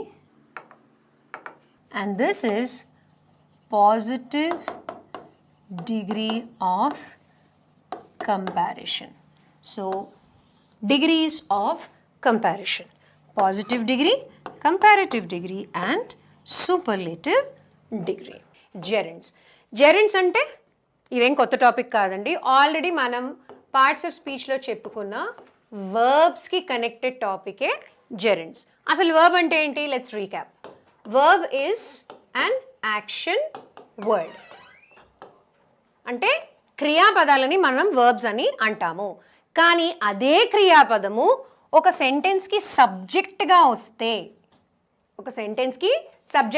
అంటే subject and predicate చెప్పుకున్నప్పుడు మనం already చెప్పుకున్నాము, subject is usually noun or pronoun. Subject is usually noun or pronoun. ఎందుకంటే sentence దాని మీద depend అయి ఉంటుంది కాబట్టి subjects are usually nouns and pronouns. But if a verb is the sentence subject, ఒక verb కనుక సెంటెన్స్ సబ్జెక్ట్ అయితే that verb is called a gerund. కాంప్లికేటెడ్గా అనిపించిన నెక్స్ట్ స్లైడ్స్లో మీకు అర్థమవుతుంది. So what is a gerund? A gerund is a non-finite verb and is often referred to as a verbal noun. It is called a verbal noun. Why? Now there are three kinds of non-finite verbs. One is the gerund, one is the infinitive, and one is the participle. There are three kinds of non-finite verbs. So what is a gerund? అసలు gerund అనేది మనకు అర్థం అవ్వడానికి ముందు మనం నేర్చుకోవాల్సింది దాని morphology, అంటే ఎలా ఉంటుంది, what is the shape, spelling of the word. తర్వాత సింటాక్స్, అంటే what is the function of the gerund in a sentence. అలాగే సిమాంటిక్స్, అంటే ఆ సెంటెన్స్లో ఆ పదం యొక్క అర్థం ఏంటి అనేది మనం తెలుసుకోవాలి. So gerund has an ING ending. Subject of the సెంటెన్స్లో వర్బ్ ఉండి దానికి ఐఎన్జీ ఉంటే it is a gerund. Please note that all verbs ending with ing are not gerunds. For example, I am walking. ఇక్కడ walking అనేది only verb మాత్రమే, present continuous tense of the verb. ఇక్కడ gerund కాదు.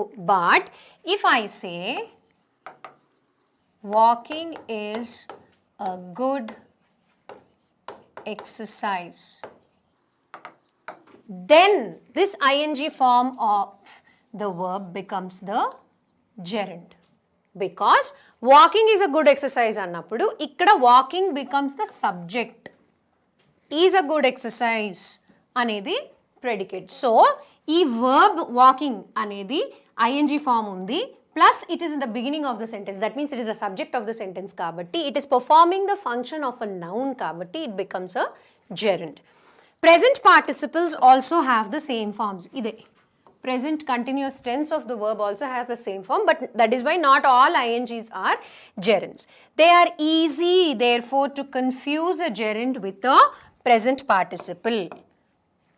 This is why we need to look at the work the verb does in the sentence. Ade cheppanu nenu meeku. Present continuous or present participle plus gerund ni confuse avvakudu. Don't confuse. ఇలా confuse అయ్యే బదులు ఆ పదం, ఆ gerund, ఆ verb, ING verb చేసే పనిని మనం కనుక గుర్తించగలిగితే అది జెరండా లేకపోతే వర్బా అనేది గుర్తించడం ఈజీ అయిపోతుంది. So what is the syntax? What is the correct way of writing a gerund? The gerund does the work of a noun in a sentence. It does the work of a noun.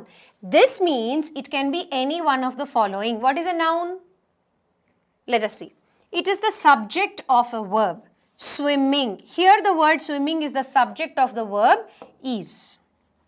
It can be the object of a finite verb. For example, you enjoy learning a new language. So, ikkada enjoy is the verb. What do you enjoy? You enjoy learning a new language. It is the object of a non-finite verb. She intends to begin writing the story soon. So writing anedi begin ane verb ki object kabatti writing becomes the gerund. The object of the preposition, he is interested in joining the group. He is interested in joining the group. The indirect object of, it need not be the direct object all the time. ఇప్పుడు indirect object kuda avutundi. Ela, she gave reading a great importance in her life. Here the word reading is the indirect object of the verb gave. All these functions which the gerund is shown doing are usually those of a noun, those of the subject of a sentence. Depending on the function, the grammatical case of the gerund will be nominative, accusative or genitive. Avento chuddam. So what are the semantics? You know that a noun is the name. It's a naming word. Noun ante naming word. Now the gerund is also a name. It is usually the name of an activity. It is the name of an activity. So, insofar it is an activity, it is a verb and it is a name, so it is a noun. Let us look at the examples. Walking stick. The word walking stick looks like an adjective describing the stick, but it is not. Walking stick kan rasam anukondi. Stick anedi noun. What stick? Walking stick. So usually dini manam adjective ani anukuntamu, but this is not an adjective. Why? Walking stick is not a stick that walks. It is a compressed form of a stick used for walking. So walking is the object of the preposition for. This stick meaning enti? A stick used for walking. దాన్ని walking stick అని అంటాం, అంతేగాని నడిచే stick కాదు కదా. So walking is the object for the preposition for. So walking is a gerund. Reading room. Here it does not mean that the room reads, అంతే కదా. ఇప్పుడు crying baby. What is crying? Here the crying is adjective because baby is crying. But reading room annappudu, is the room reading? No. It means you are talking about a room that is meant for aa gadilo reading e cheyali. Our room is for reading. So the phrase does not mean that the room reads. It is the compression of the phrase room for reading. So reading is a gerund. Ade simple ga cheppanu. If the ing form of the verb is in the subject place of the sentence, then it is a gerund. Participles. What are participles? Ikkada tenses vastayi. A participle is a word that shares some characteristics of both verbs as well as adjectives. Verbs are action words and adjectives are describing words. So ee renditi function chese words ni participles ani antaru. It can be used in a compound verb in tenses or voices or as a modifier. Tenses lo kuda vaadachu, voices lo kuda vaadachu, modifier ga kuda vaadachu. Sentence ni modify chesedi or voice, active voice, passive voice, or tenses past, present and future. A phrase composed of a participle and other participles is called a participial phrase. Participle untundi kabatti it becomes a participle phrase. Now look at these two sentences. The stranger ignored the barking dogs. I saw a boy riding a bicycle. In the first sentence, the word barking, it is formed from the verb bark and also denotes an action. Therefore, it is a verb. Ante kada? Barking dogs. I saw many barking dogs. Klaradam chusanu. So the stranger ignored the barking dogs. Evarna telini vallu oste kukkలు మొరుగుతాయి. Okay, but a stranger వాటిని ignore చేశాడు. So the stranger ignored the barking dogs. Barking dogs అంటే మొరిగే కుక్కలు. So మొరగడం కాబట్టి this becomes a verb because it is denoting the action, sound. Describes the noun dogs and therefore it is like an adjective. What kind of dogs? Barking dogs. So it acts as both the verb as well as the adjective. So alantappudu danni emantaru. In the second sentence, the whole phrase riding a bicycle. I saw a boy riding a bicycle. Acts like the adjective describing the boy. Whom did you see? I saw a boy riding a bicycle. The whole phrase is called a participle phrase and the word riding is called its head. Okay, the word riding also acts like a verb because it has bicycle as its object. What was he riding? He's doing the action of riding the bicycle. Also remember that the phrase riding a bicycle is an action-based description of the boy. So, this becomes the participle phrase. So, a participle is a verbal adjective. Indaka verbal nouns choosam. Verbal nouns are gerunds. Gerunds are verbal nouns. Now we are talking about participles which are verbal adjectives. Verbal nouns come as the subject of the sentence. Verbal adjectives come as describing phrases. Now, it is by birth a verb. Originally it is a verb but mostly serves nouns and pronouns. It describes nouns and pronouns just like an adjective does. Now there are three types of participles: present participle, past participle and perfect participle. Perfect lo present perfect untadi, past perfect rendu untayi. So avento let us see. What are present participles? This non-finite verb can be recognized by its ing form. Okay, for example, eating, playing, singing, studying, sleeping. However, this fact alone is not good enough to recognize it for sure because the gerund also has the same ending. Idi participle ante verbal adjective lekapothe gerund anedi kanukkodaniki ముఖ్యంగా మనం తెలుసుకోవాల్సింది function of the verb. So you can always get confused when you see the ing form whether it is the participle or a gerund. So a present participle does the work of an adjective whereas a gerund does the work of a noun.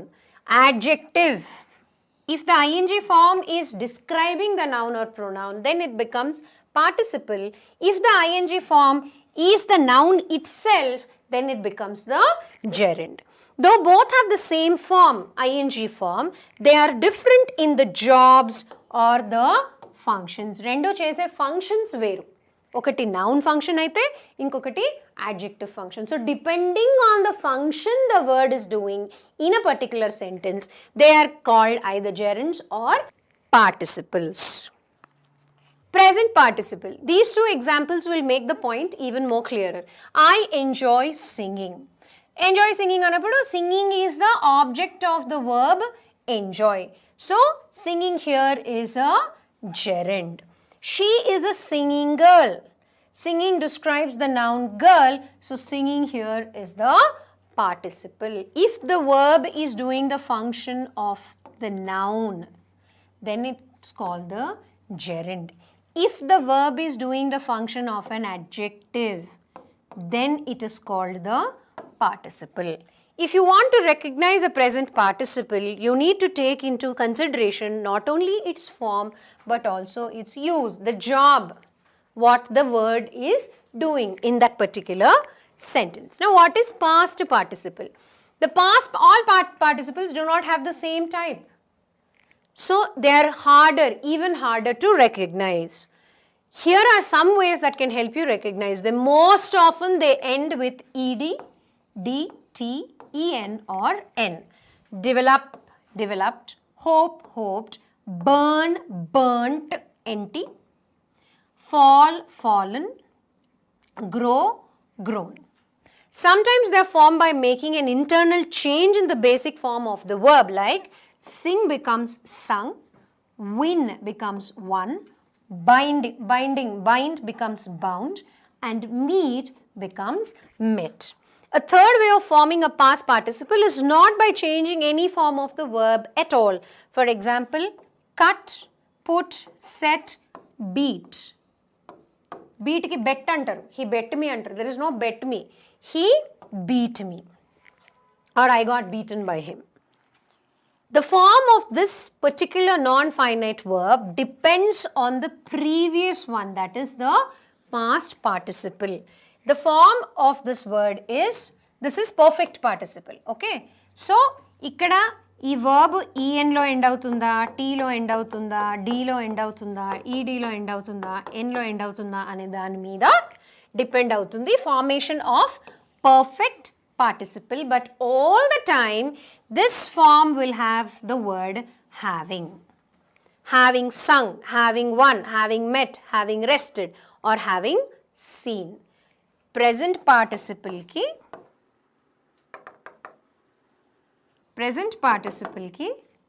mundu having ing form add chesi, ee present participle format ni add cheste, that becomes the perfect participle. Same way, past participle ki having past, have past tense had plus past participle of the verb becomes the past participle. So, idanmata story of gerunds and participles. Oka verb ganaka oka sentence lo subject form lo ante noun place lo ganaka manam vaadite danni gerund antamu. Ade verb ganaka adjective form lo vaadinattaithe danni participle antamu. Participles are of three types: present participle, past participle and perfect participle. Present participle will have the ing. Past participle is difficult to identify, but usually it ends with d, ed, t, en, n and many other forms. And perfect participle annappudu past participle meeda depend ayi untundi. This form of the verb usually takes the word having. So dantlo present participle ante having plus present participle and past participle ante had plus past participle becomes your perfect participle. Perfect, present perfect tense, past perfect tense. Verbals ante verb ni oka noun gaano, oka adjective gaano, adverb gaano వాడినప్పుడు దాన్ని verbal అని అంటారు. So ఈ verbals అంటే ఏంటి? అసలు ఒక action వర్డ్ని నౌన్గా, యాడ్జెక్టివ్గా, అడ్వర్బ్గా వాడచ్చా, వాడితే ఎలా వాడచ్చు అనేది ఇవాళ ఈ వీడియోలో మనం తెలుసుకోబోతున్నాం. So first of all let us understand what are verbals. A verbal is a form of a verb. Verb అంటే యాక్షన్ వర్డ్ కదా. Verbs are words which convey actions. So a verbal is the form of a verb that is used as a noun, adjective and adverb. అంటే ఒక క్రియాపదాన్ని ఒక నామవాచకంగాను, ఒక విశేషణంగాను, అలాగే ఒక క్రియా విశేషణంగాను ఎలా వాడొచ్చో అలా వాడినప్పుడు ఆ క్రియాపదాన్ని verbal అని అంటారు. So verbals. Verbal is another name for non-finite verbs. So important questions about non-finite verbs. What are non-finite verbs? Why are they called verbals? And what are the things to learn about them? So ఇవాళ మన వీడియోలో మనం తెలుసుకోబోయేది answers to these questions. అసలు non-finite verbs అంటే ఏంటి? అసలు వాటిని verbals అని కూడా ఎందుకంటారు? తర్వాత వీటి గురించి మనం తెలుసుకోవాల్సిన విషయాలు ఏంటి అనేది ఇవాళ మన ఈ వీడియోలో మనం తెలుసుకుందాం. So non-finites. Simply put, non-finite verbs are verbs which are not finite. Action. Looks very simple, but it is not so entirely. The basic points of difference between finites and non-finites are as follows. Enti? A non-finite verb does not change according to its subject, whereas a finite verb does. For example, he likes to drive. మనం already ఒక వీడియోలో చెప్పుకున్నాము, noun గనక singular అయితే వర్బ్లో yes ఉంటుంది, noun గనక plural అయితే వర్బ్లో yes ఉండదు, right? So this verb that we were talking about is the verb which changes according to the subject. అలాంటి వర్బ్స్ని ట్రాన్సిటివ్ ఆర్ ఫైనైట్ వర్బ్స్ అని అంటారు. సో నాన్-ఫైనైట్ వర్బ్ అయితే సబ్జెక్ట్ ప్రకారంగా మారదు, అది కాన్స్టెంట్గానే ఉంటుంది. అలా మారే వర్బ్స్ని ఫైనైట్ వర్బ్స్ అని అంటారు. For example, he likes to drive, they like to drive. Okay, the non-finite verb drive remains constant while the finite verb likes or like changes according to the subject he or she. ఇక్కడ drive కూడా యాక్షనే కదా, drive మారలేదు, whereas likes మారింది. So likes or like is the finite verb and drive is the non-finite verb. Simple. Finite verb subject మారితే మారుతుంది, non-finite verb constant. Next point of difference. Non-finite verbs are not affected by changes in tenses. Time change అవుతున్నప్పుడు ing form, en form, right? ఇది మనం already discuss చేసుకున్నాం, ed forms. అవి వీటికి effect ఉండదు ఇలాంటి వర్బ్స్కి. They like to drive, they liked to drive. Same sentence. The finite verb shows the two different forms like or liked for simple present tense and simple past tense respectively. For the non-finite verb to drive, the tense is irrelevant. వాళ్ళకి పాస్ట్లో నచ్చిందా ప్రెజెంట్లో నచ్చిందా అనేది కాదు, వాళ్ళకి driving నచ్చింది, right? వాళ్ళకి driving నచ్చుతుంది, దే లైక్ టు డ్రైవ్. వాళ్ళకి డ్రైవింగ్ నచ్చేది. Okay, here the finite verb shows the two different forms like or liked. ఈ రెండింటిని పట్టే కదా మనం టెన్స్ని గుర్తుపట్టచ్చు. లైక్ అంటే ప్రెజెంట్ టెన్స్, లైక్డ్ అంటే పాస్ట్ టెన్స్. హవెవర్ డ్రైవ్ అనే పదం అక్కడ సేమ్, ఇక్కడ same. He likes to drive, they like to drive. Drive అక్కడ సేమే ఉంది, ఇక్కడ సేమే ఉంది. ఇక్కడ కూడా they like to drive, they liked to drive. Drive అనేది రెండు సిచ్యువేషన్స్లో మారలేదు. సో నాన్ ఫైనైట్ వర్బ్ అనేది ఏ టెన్స్లో ఉన్నా సేమ్ ఉంటుంది, whereas finite verbs get affected, change according to the tenses. We often call different types of non-finite verbs as verbal something, depending on non-verb like action that they do. For example, the word verbal becomes a kind of a common name for them. Some types of verbals or non-finite verbs are gerunds, participles, and infinitive. The gerund is known as a verbal noun. ing form ఉంటుంది ఈ verb లో. This becomes the subject. For example, swimming is the best exercise. Okay, swimming is the best exercise. Here, swimming అనేది ఈత కొట్టడము action. But ఈ సెంటెన్స్లో this verb behaves like the noun because it is the subject of the sentence. What is a best exercise? What is the best exercise? Swimming is the best exercise. So, the gerund is known as a verbal noun. Next, the participle is often called the verbal adjective. And the infinitive does the work of a noun, adjective, or adverb. We usually don't call infinitive a verb noun or verbal adjective only because we don't want to confuse it with the gerund or the participle. So, three forms of non-finite verbs: gerund, which is called the verbal noun, participle, which is called the verbal adjective, and infinitives. So, infinitives ante enti? Infinitives are one of those three groups of non-finite verbs also called verbals: participle and gerund, మిగతా రెండు. We should look at this particular type of verb from three angles. How does it look? What work it does in a sentence, and what is its meaning? So, its form is usually as follows.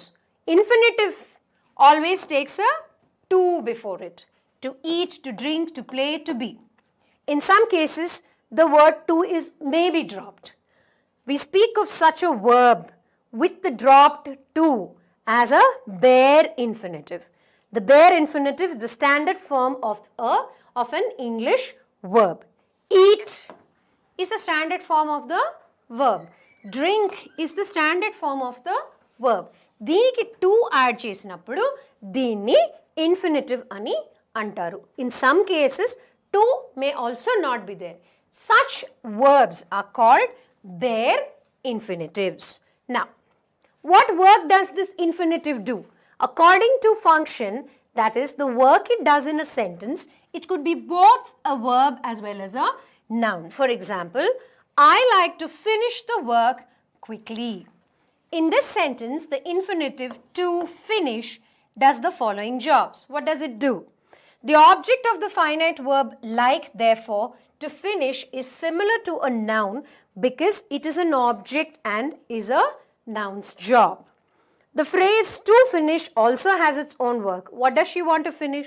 So, to finish is a verb because verbs have action. What do you like to do? I like to finish. What do you like to finish?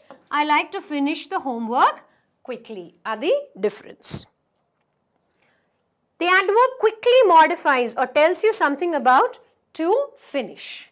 Since the phrase to finish is modifiable by an adverb, it must be a verb. Adverbs anevi verbs ne modify chestayi. We can say that the infinitive, though born in the noun verb family, does not limit itself to being just a verb. Actually, finish anedi verb e. But దీనికి to అని add చేసినప్పుడు it does not limit itself to being a verb. It often behaves like a noun when it goes around socializing in the world of sentences. ఇన్ని sentences చుట్టూ తిరుగుతున్నప్పుడు to finish అనేది it does not necessarily remain only a verb. In some cases, it also behaves as an adjective, as in the following sentences. That was a game to watch. It was an interesting game అన్నమాట. So, in this sentence, to watch tells us something more about the quality of the game. It was a nice game, it was a good game, it was an interesting game. Describing a noun is the work of an adjective. So, ikkada to watch anedi infinitive, but it is performing the function of an adjective. Sometimes it can behave like an adverb. In the sentence below illustrates this. Her voice is pleasant to hear. To hear. Okay? The phrase to hear tells us something more about the quality of being pleasant. Ante vinabuddhiga untundi annamata. So, the word pleasant is an adjective and the words that tell us more about an adjective are called adverbs. Adjectives gaani, verbs gaani, adverbs gurinchi gaani ekkuva cheppe padalani adverbs antam kabatti ikkada to hear is performing the function of an adverb. So, this infinitive to hear is actually an adverb. The infinitive and its meaning. So, asli infinitive ante enti? If we take the meaning or the semantics, then infinitive can be viewed as an unadulterated, pure form of a verb. The pure form meaning we modify, change or mutate by imposing such things on it like tense, modality and voice. Active voice, passive voice, past tense, present tense, future tense anedi manam petti danni marustamu. The infinitive in itself is a pure action word, to do, to write, etc., or a word denoting existence or state of being. To be, is, am, ivanni semantically infinitives because they denote existence. So, adandi verbs lo transitive, intransitive, finite, non-finite and infinitives. Inka వచ్చే classes లో మనం చెప్పుకోబోయే topics gerunds and participles is about verbs. అందుకే 2 colours లో రాశాను మీకోసం verbs. Verbs అంటే already మనం పార్ట్స్ ఆఫ్ స్పీచ్ వీడియోలో already చెప్పేసుకున్నాము. verbs are action words. verbs are action words అంటే ఒక వాక్యంలో ఒక సెంటెన్స్లో ఏర్పడే ఏదైనా యాక్షన్ని ఇండికేట్ చేసే పదాలన్నిటినీ వర్బ్స్ అని అంటాము. బట్ ఆ సెంటెన్స్లో అంటే ఏదైనా ఒక పర్టికులర్ సెంటెన్స్లో యాక్షన్ లేదనుకోండి, than words which talk about the state of being, words which talk about the state of being of a noun or a pronoun. ఇక్కడ యాక్షన్ కూడా నౌన్ కానీ ప్రొనౌన్ కానీనే చేస్తాయి, అంతే కదా.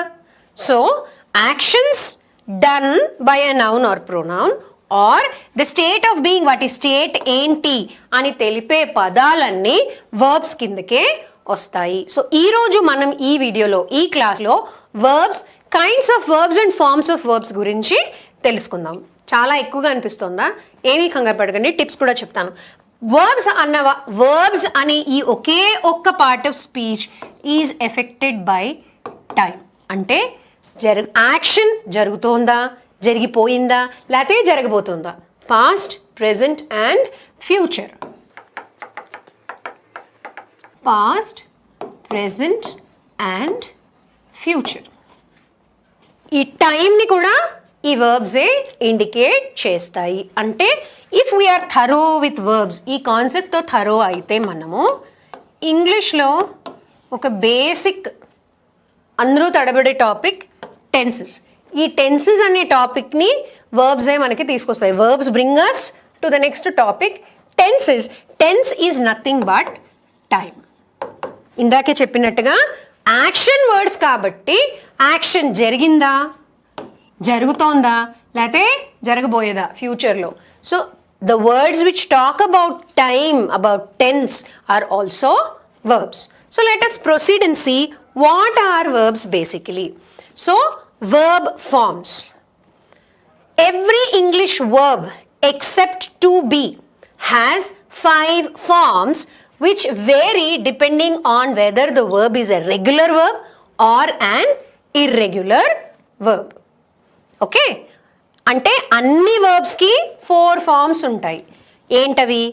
Present tense which has the S, present participle which has the ING అంటే continuous tense, past tense which is ED, and past participle where you add the EN. Let's take an example. Type. Okay, type అనే word తీసుకుందాం. So when you say type, type అని మనం మాట్లాడినప్పుడు type is a verb, it's an action word, right? So she types, she is typing. అంటే present tense, present continuous tense. ఇప్పుడు తను type చేస్తుంటే she typed, అయిపోయింది. She typed the document and left for the day. She have or has, she has or have. Has అనేది already మనం verbs చెప్పుకున్నాం, subject and predicate చెప్పుకున్నప్పుడు, subject verb agreement చెప్పుకున్నాము. If the subject is singular the verb will have an S. If the subject is plural, ఇదే ప్లేస్లో నేను they అని రాశాను అనుకోండి, అప్పుడు దే హ్యావ్ టైప్డ్ అని అంటాము. So let us now look at another verb, another action word, text. Text అంటే ఏంటి? Message. To text somebody. So he texts, he is texting, he texted her already, or he has texted, they have texted. If it is plural, have. If it is singular, has. Similarly, write. She writes, he writes, I write. Okay? Writing. I am writing, he is writing, she is writing, they are writing. Wrote. We wrote, I wrote, they wrote, he wrote, she wrote, anybody wrote. And we have written, they have written, she has written, he has written. Written the exam, written the paper, filled the form. Okay? So any verb will have 4 forms. What are those 4 forms? Present tense, present participle which has an ing. Present tense లో s ఉంటుంది, present పార్టిసిపుల్లో ING ఉంటుంది, past టెన్స్లో ED ఉంటుంది mostly, and past పార్టిసిపుల్లో EN ఉంటుంది. Now let us take some examples of some verbs with all these. ఏమనుకున్నాం? S, ING, ED and EN. We will look at regular verbs, okay? Verbs which take 2. For example, speak. Okay? Speak అన్నప్పుడు he speaks, అంతేనా? So you have the S. He is speaking. You have the ing. ఇక్కడ ఇది irregular verb, దీనికి ed రాదు, దీని form మారిపోతుంది. Spoke. Okay, this is an irregular verb. Irregular verbs are those verbs which don't take ed in their past tense. ఇంకొకటి కూడా చెప్తాను నేను మీకు, మీరు ఈలోగా మీరు చెప్పేయగలగాలి. పాస్ట్ పార్టిసిపుల్ అన్నాం, సో పాస్ట్ టెన్స్ కే en యాడ్ అవుతుంది. Spoke, spoken. Another example is see. See is also not a regular verb. Why? It doesn't take ed. Sees, seeing, saw. మారిపోయిందిగా, ఫార్మ్ ఆఫ్ ద వర్డ్ మారిపోయింది, right? And seen. saw అని ఉండదు. We'll take another example. Run. Easy to identify. He runs, she runs, they run. Running. What is the past tense of run? Ran. Past participle is also ran. Ren అనలేం కదా, అందుకని అన్నమాట. Now let us take a regular verb. Walk. Walk past tense అందరికీ తెలుసు. Walk అంటే walked. So walk, walks, walking, walked. This is a regular verb. Okay? This is also walked. So ఇది completely story of verbs అంటే ఇది. This is the verb. Okay? This is the present tense. This is present participle. This is past tense. This is past participle. As simple as it can be. Now let us move on to the next verb forms and tenses. Verb forms and tenses అంటే ఏంటి? Verb tense is the ability of a verb to indicate the time. ఇందాక చెప్పాను నేను, tense means time. Time? What time? The time at which the action takes place. So verb forms are tools that one uses to create tenses. How do you use the verb in the present tense? When do we use them? In universally true statements which are not limited to a particular time. Ante scientific facts. For example, the sun is 93 million miles from the earth. అది ఎప్పటికీ మారదు. It was there, same distance 25 years ago, same distance probably 40 years from now. So universal facts ki always we use present tense. ఇంకొక example చెప్తా. sun action word చెప్తాను మీకు. rises in the east. yesterday where did the sun rise? నిన్న కూడా ఈస్ట్లోనే rise అయింది, అంతకు ముందు కూడా ఈస్ట్లోనే రైజ్ అయింది, రేపు ఫ్యూచర్లో కూడా ఈస్ట్లోనే రైజ్ అవుతుంది. Actually sun doesn't rise, earth rotates. అది జాగ్రఫీ. ఓకే, బట్ మనం జస్ట్ ఫ్యాక్ట్స్ మాట్లాడుకుంటున్నాము. Sun rises in the east. Sun rises in the east will always remain sun rises in the east only. దీనికి past tense ఉండదు ఈ స్టేట్మెంట్కి, ఎందుకంటే it is a universal fact, not limited to a particular time. As long as the earth rotates from west direction to east direction, sun will rise in the east, or at least it will appear to rise in the east. Earth rotation change avadu. Earth rotation marindi, earth rotation okka second agipoyina that it is the end of the earth, right?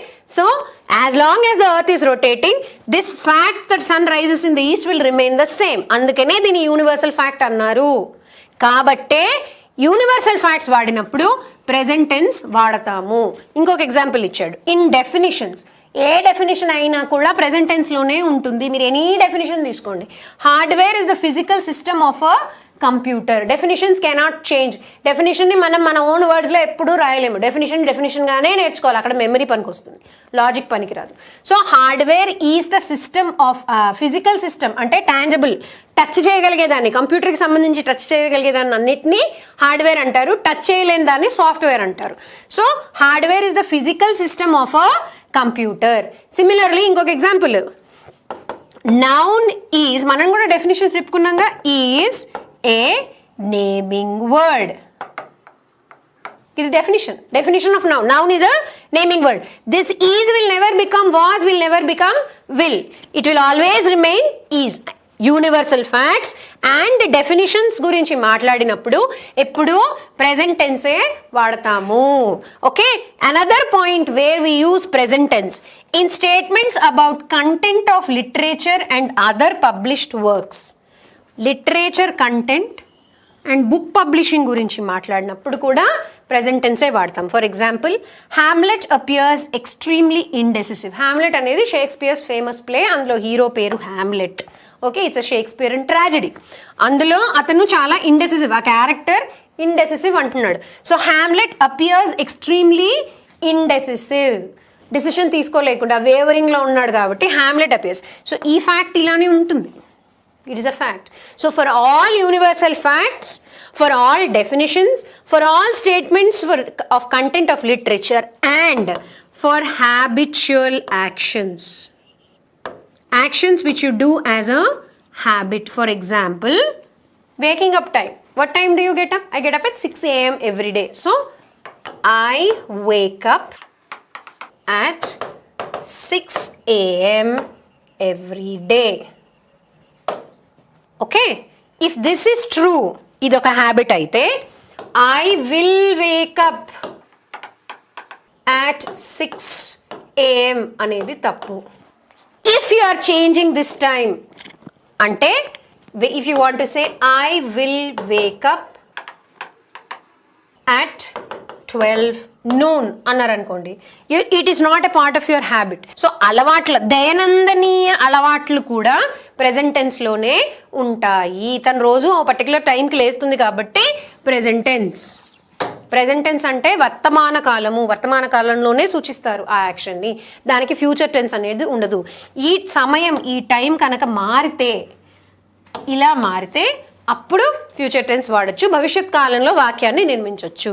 So for all universal facts, for all definitions, for all statements about literature content and published work, and all habitual actions, we always use present tense, vartamana kalamu.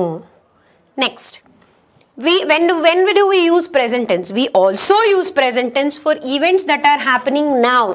I am taking a class, you are listening to my class, you are watching my video.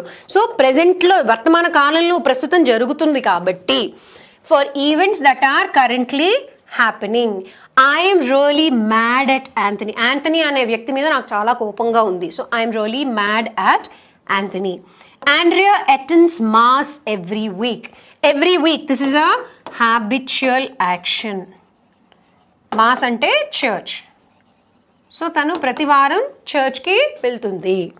So distant past ఎప్పుడో జరిగింది, near past now which is am and a tense. Next వచ్చేది near future, తర్వాతది distant future అంటే ఎంత ముందో మనకు తెలియదు. Near future అంటే tomorrow, day after tomorrow, 10 years, 40 years in future you are not aware. అలాగే డిస్టెంట్ పాస్ట్ ఎప్పుడో జరిగిపోయింది. నియర్ పాస్ట్ నిన్న, మొన్న, 10 years ago. ఓకే, ఇప్పుడు present. So we are talking about the present. Next, past infinitive. Infinitive అంటే verbs which take the word to along with them. For verbs that point to the future, ఇప్పుడు future గురించి ప్రస్తుతం మాట్లాడుతున్నప్పుడు I hope to complete my degree by the time we get married. Time is already fixed. So she is talking about a point in the future, a point in the future by the time we get, they are not married now. పెళ్ళయ్యే సమయం వరకు, పెళ్ళయ్యే సమయానికి I hope to complete my degree. She planned to earn an MBA by the end of the year. Again, time is indicated. Near future. ఇది distant future. Distant future. తెలియదు మనకి. అమ్మాయి graduation గురించి మాట్లాడుతుంది. Distant future. Unclear. చాలా దూరం. ఇది ఇప్పుడు. Okay, near future. End of the year. End of the year is near future. అప్పుడు we use present infinitive.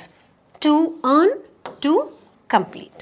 So distant past, near past, present, near future, distant future. దీంట్లో we are speaking about now and near future in both these sentences. Next, we use present perfect tense. Present perfect tense అంటే an action which has just happened. ఇప్పుడే అయిపోయింది. దానికి has and have అనే పదాలు action వర్డ్తో add అవుతాయి. ఇప్పుడు చూద్దాం. I have lived in Pensacola all my life. Okay, మొత్తం జీవితాంతం నేను అక్కడే ఉన్నాను. She has lived in Pensacola all her life. ఇప్పుడే just now when the action has finished an action which began in the past, ఇప్పుడో start అయ్యి and still continues in to the present, ఇప్పుడు కూడా. సో తను పెన్సకోలా అనే ప్రదేశంలో తన జీవితాన్ని మొత్తం గడిపింది, ఇప్పుడు కూడా అక్కడే ఉంది ఆవిడ. Okay, she has lived in Pensacola all her life. You are talking about a near past in the present. Okay, at such times also you use the present tense, such a present tense for an action which began in the past and is continuing. Past lo modulayi ippudiki continue avutuna alanti actions ni present perfect tense antaru. Dantlo have, has ane padalu add avutayi verb ki. Ikkada verb lived, indulo kuda lived. Have, has, have and has. Next, when do we use a present participle? Indake chusam participles ante, right? A present participle is for an action that occurs at the same time as the verb.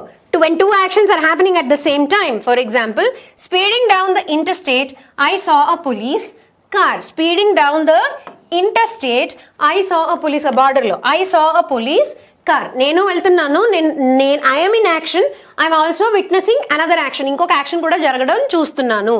So it started, నేను drive చేసుకుంటూ వస్తున్నాను కదా, so speeding down అంటే నేను స్పీడ్గా తొక్కుతున్నాను కాబట్టి నా బండి పక్క నుంచి పోలీస్ కార్ వచ్చిందేమో చూసాను, అది కూడా చూశాను. సో నియర్ పాస్ట్లో మొదలైన ఈ యాక్షన్ ఇప్పుడు ఏం జరిగింది?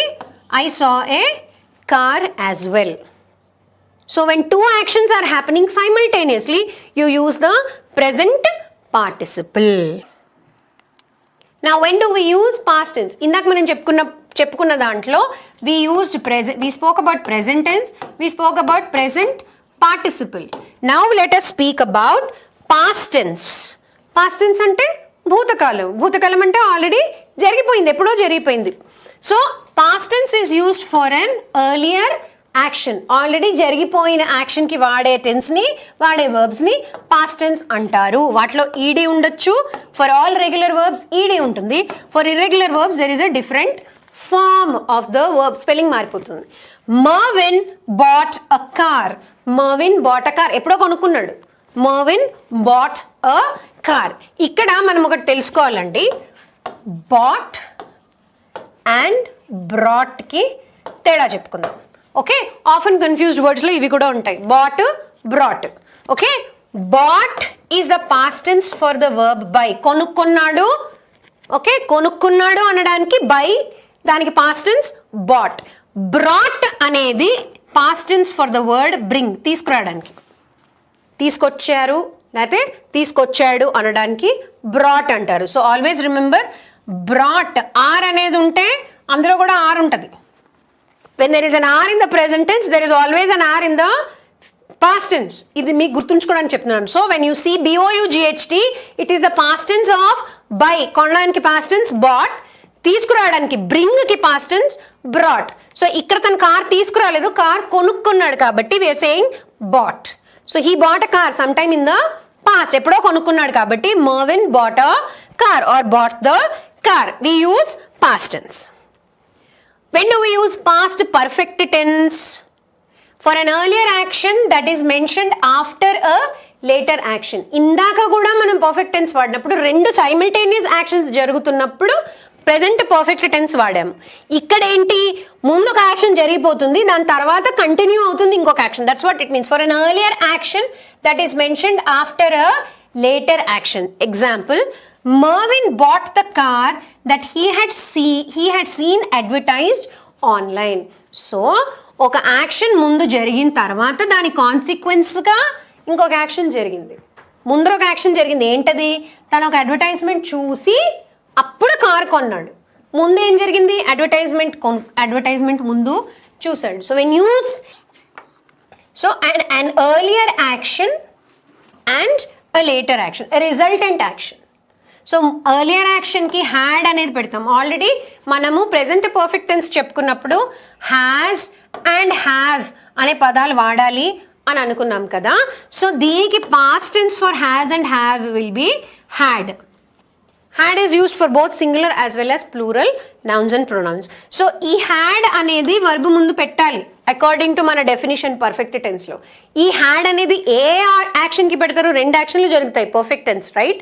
రెండు యాక్షన్లలో ముందు జరిగిన యాక్షన్ కి had వస్తుంది, తర్వాత జరిగిన యాక్షన్ కి పాస్ట్ టెన్స్ లోనే వర్బ్ వస్తుంది. Now you see, Marvin bought the car కొన్నాడు కదా, Marvin bought the car that he had seen advertised online. ఒక ఆన్లైన్ అడ్వర్టైజ్మెంట్ చూసిన తర్వాత తన కార్ కొనుక్కున్నాడు.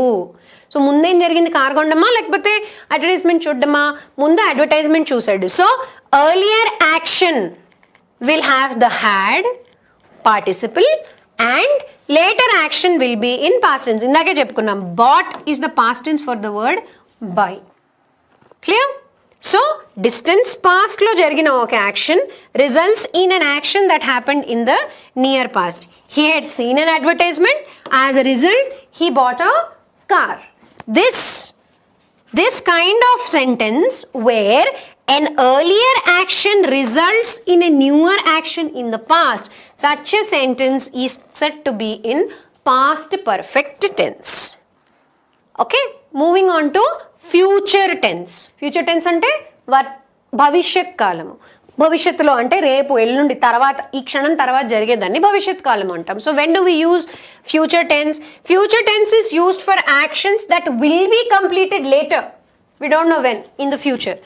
I will graduate from college. When do we usually graduate from college?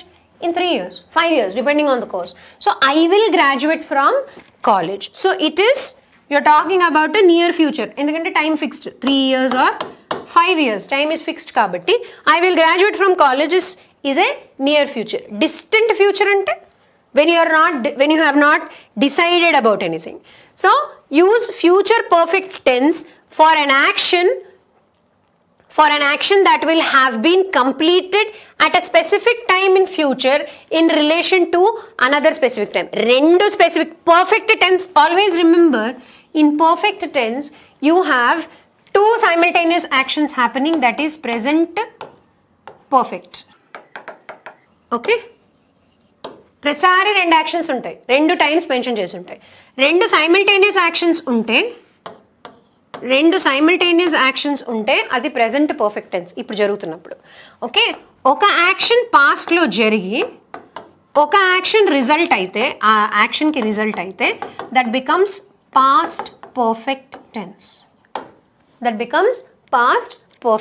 Tense.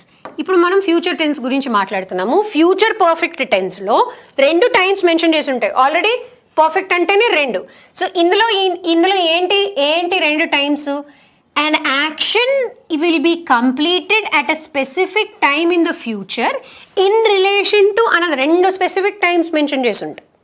ఈ రెండు specific టైమ్స్ని రిలేట్ చేసుకునేటప్పుడు వచ్చే sentence future perfect tense.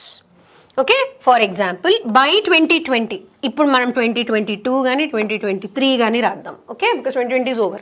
So by 2023 I will have graduated from college. Already when we said perfect tense, in present tense it is has or have, in past tense it is had. ఇవే వాడాలి. These are added to the nouns. So already ఇది add చేస్తుంది కదా, have. Future మాట్లాడుతున్నాం. So future indication is will. So I will have graduated from college అంటే ఎప్పటికి 2023 సంవత్సరానికి నేను కాలేజ్ నుంచి గ్రాడ్యుయేషన్ చేసేసి ఉంటాను అని చెప్తూ ఉంటాను.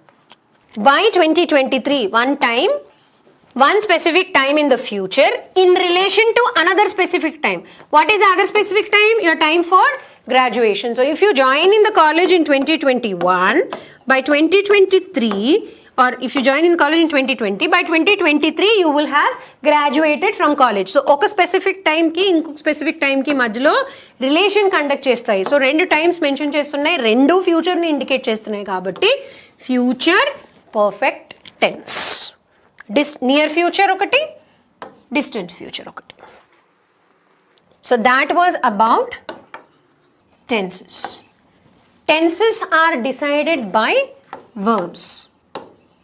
Okay, basically 3 basic tenses we have: past tense, present tense and future tense.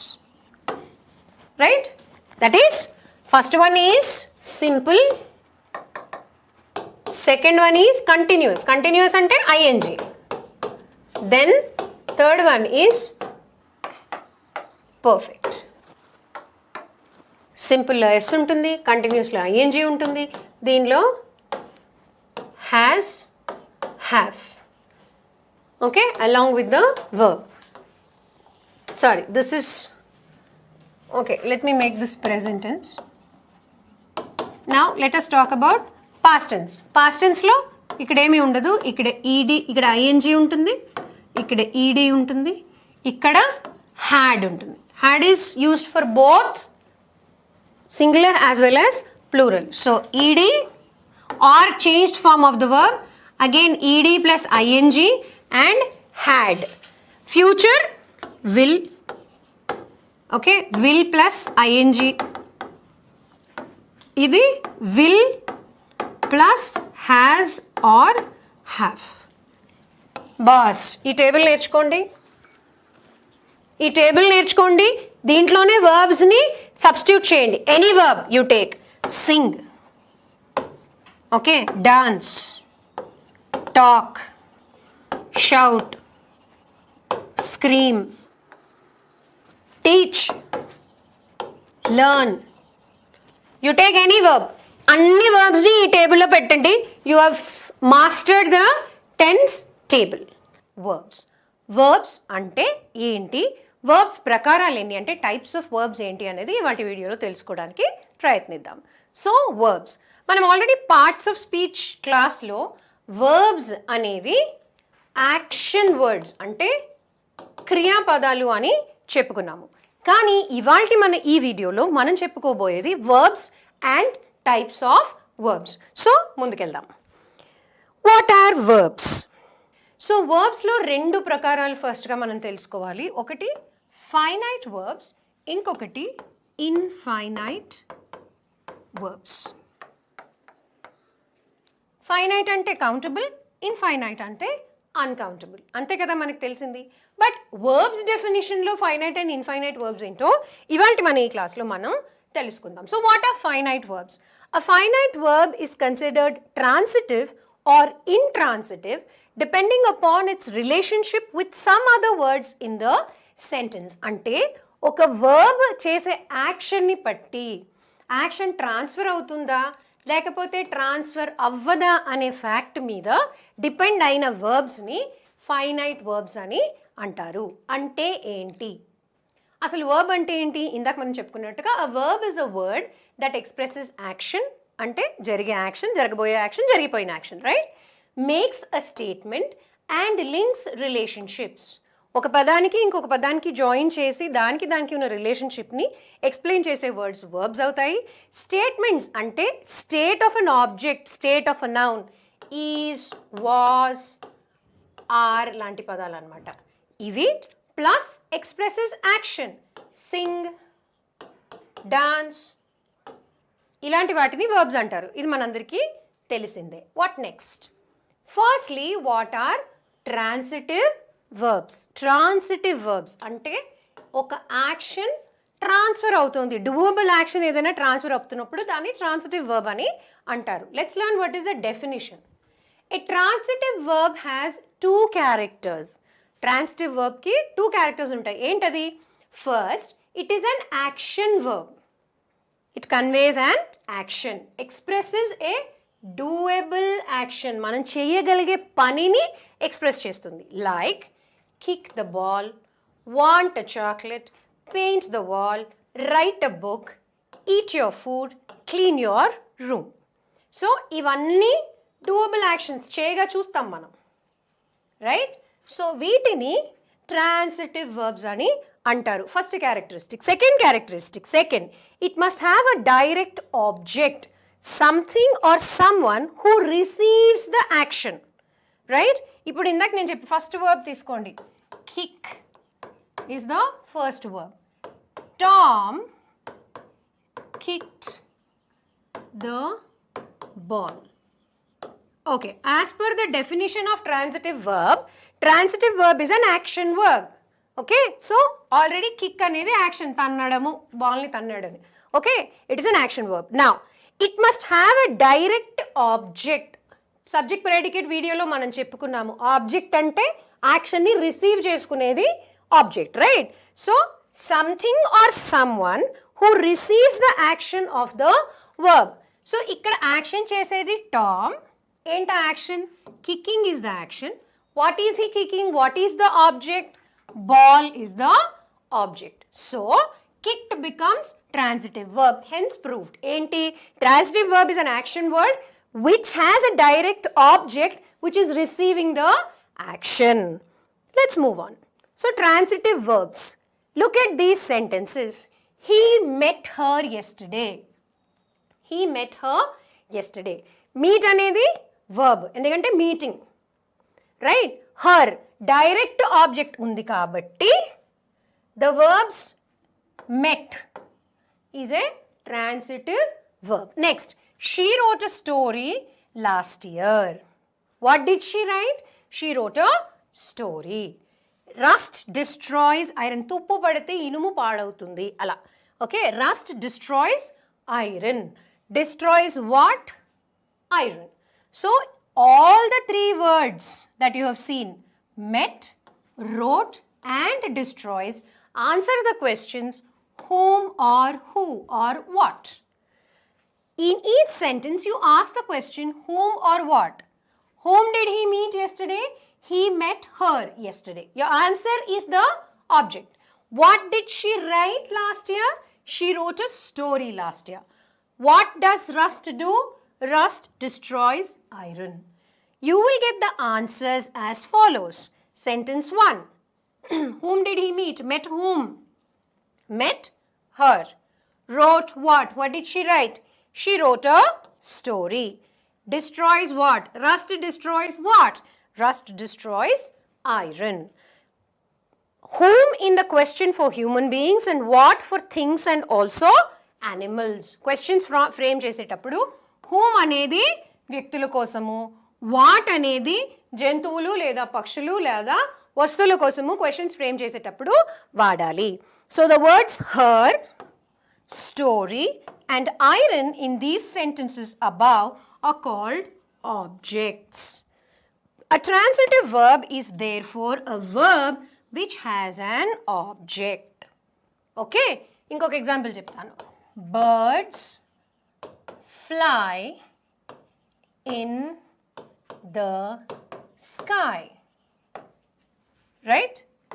According to the definition of transitive verbs should convey an action. Flying, egaradamu kada. It conveys an action. Birds fly in the sky. Where do birds fly? Your answer is in the sky. So, దీనికి object undi. Same fly can also be used as an intransitive verb. Simple ga. Intransitive verb ante verbs which don't have an object. Birds fly. Birds fly anedi it is a sentence on its own, right? Birds fly. Ikkada meer emi cheppaleru. Where do birds fly? There's no answer. Okay? It will only answer what do birds do? Birds fly. Anyway, we will learn about intransitive verbs. First, transitive verb. So, a transitive verb therefore is a verb that has an object. An action word that has an object is called a transitive verb. Next, what is an object? An object we may say is the aim or purpose or destination or target of a verb's action. Indaka manam chusinatte story, okay, iron, her, sky. Aim. Her aim was to write story. Rust destroys iron. Destination. Right? So, an object we may say is the aim, purpose, destination or target of an action. In our 3 example sentences, the verbs met, wrote, destroys have the words her, story and iron as their targets. These targets are called objects. With the transitive verb, we can expect objects. Next, why are they called transitive? Transitive verb antunnam, but why are they called transitive? We call these verbs transitive because these verbs have the property of transitivity, transfer basically. So transitivity capacity untundi kabatti ee verbs ni transitive verbs ani antaru. So what is transitivity? Transitivity ante enti? To transit means to pass through, to go through. Each of the verbs that is met, wrote or destroyed in our example sentences has its action conveyed or carried to the object. She wrote a story annamu. She wrote a story last year. This was a sentence. She wrote a story last year. Okay. Now, each of the verbs wrote, met, destroys in our example sentences conveyed or carried the object. Story is the object. Wrote is the verb. What did she write? She wrote a story. So the action is being carried forward. We might also say that the action begins with the subject and passes through the verb to the direct object. She ane word చేసిన action, ఈ action word వల్ల, ఈ transitive verb వల్ల ఇంకొక నౌన్కి connection. అదే ఈ sentence meaning. We might also say that the action begins with the subject, he, she or rust in our sentences, and passes through the verb to the direct object. Hence, this property of the verb is called transitivity. Hence, these verbs are called transitive verbs. Understanding these verbs helps us remember what they are. So, here is a list of transitive verbs. All your action words are transitive verbs mostly. Eat. What did you eat? I ate an ice cream. Drink. What did you drink? I drank sugarcane juice. Read. I read the newspaper. Pratidaniki oka vastu vastundi chudandi. Write. I like to write plays. Play. I like to play football. See. I saw whatever I saw. Hear. I heard a melodious song. Okay. Answer. You have to answer my question. Find. I found my lost chain. Love. I love my parents. Like. I like to watch movies. Understand. I understand what he spoke or speaks. Catch. The police caught the thief. Simple sentences. Pedda sentence cheyalani eppudu try cheyakudu. Keep the sentence small and simple. Bring me a glass of water. Bring me a glass of water. Sing. She sings melodiously. Meet. I met him at the mall. Give. She gave me gold.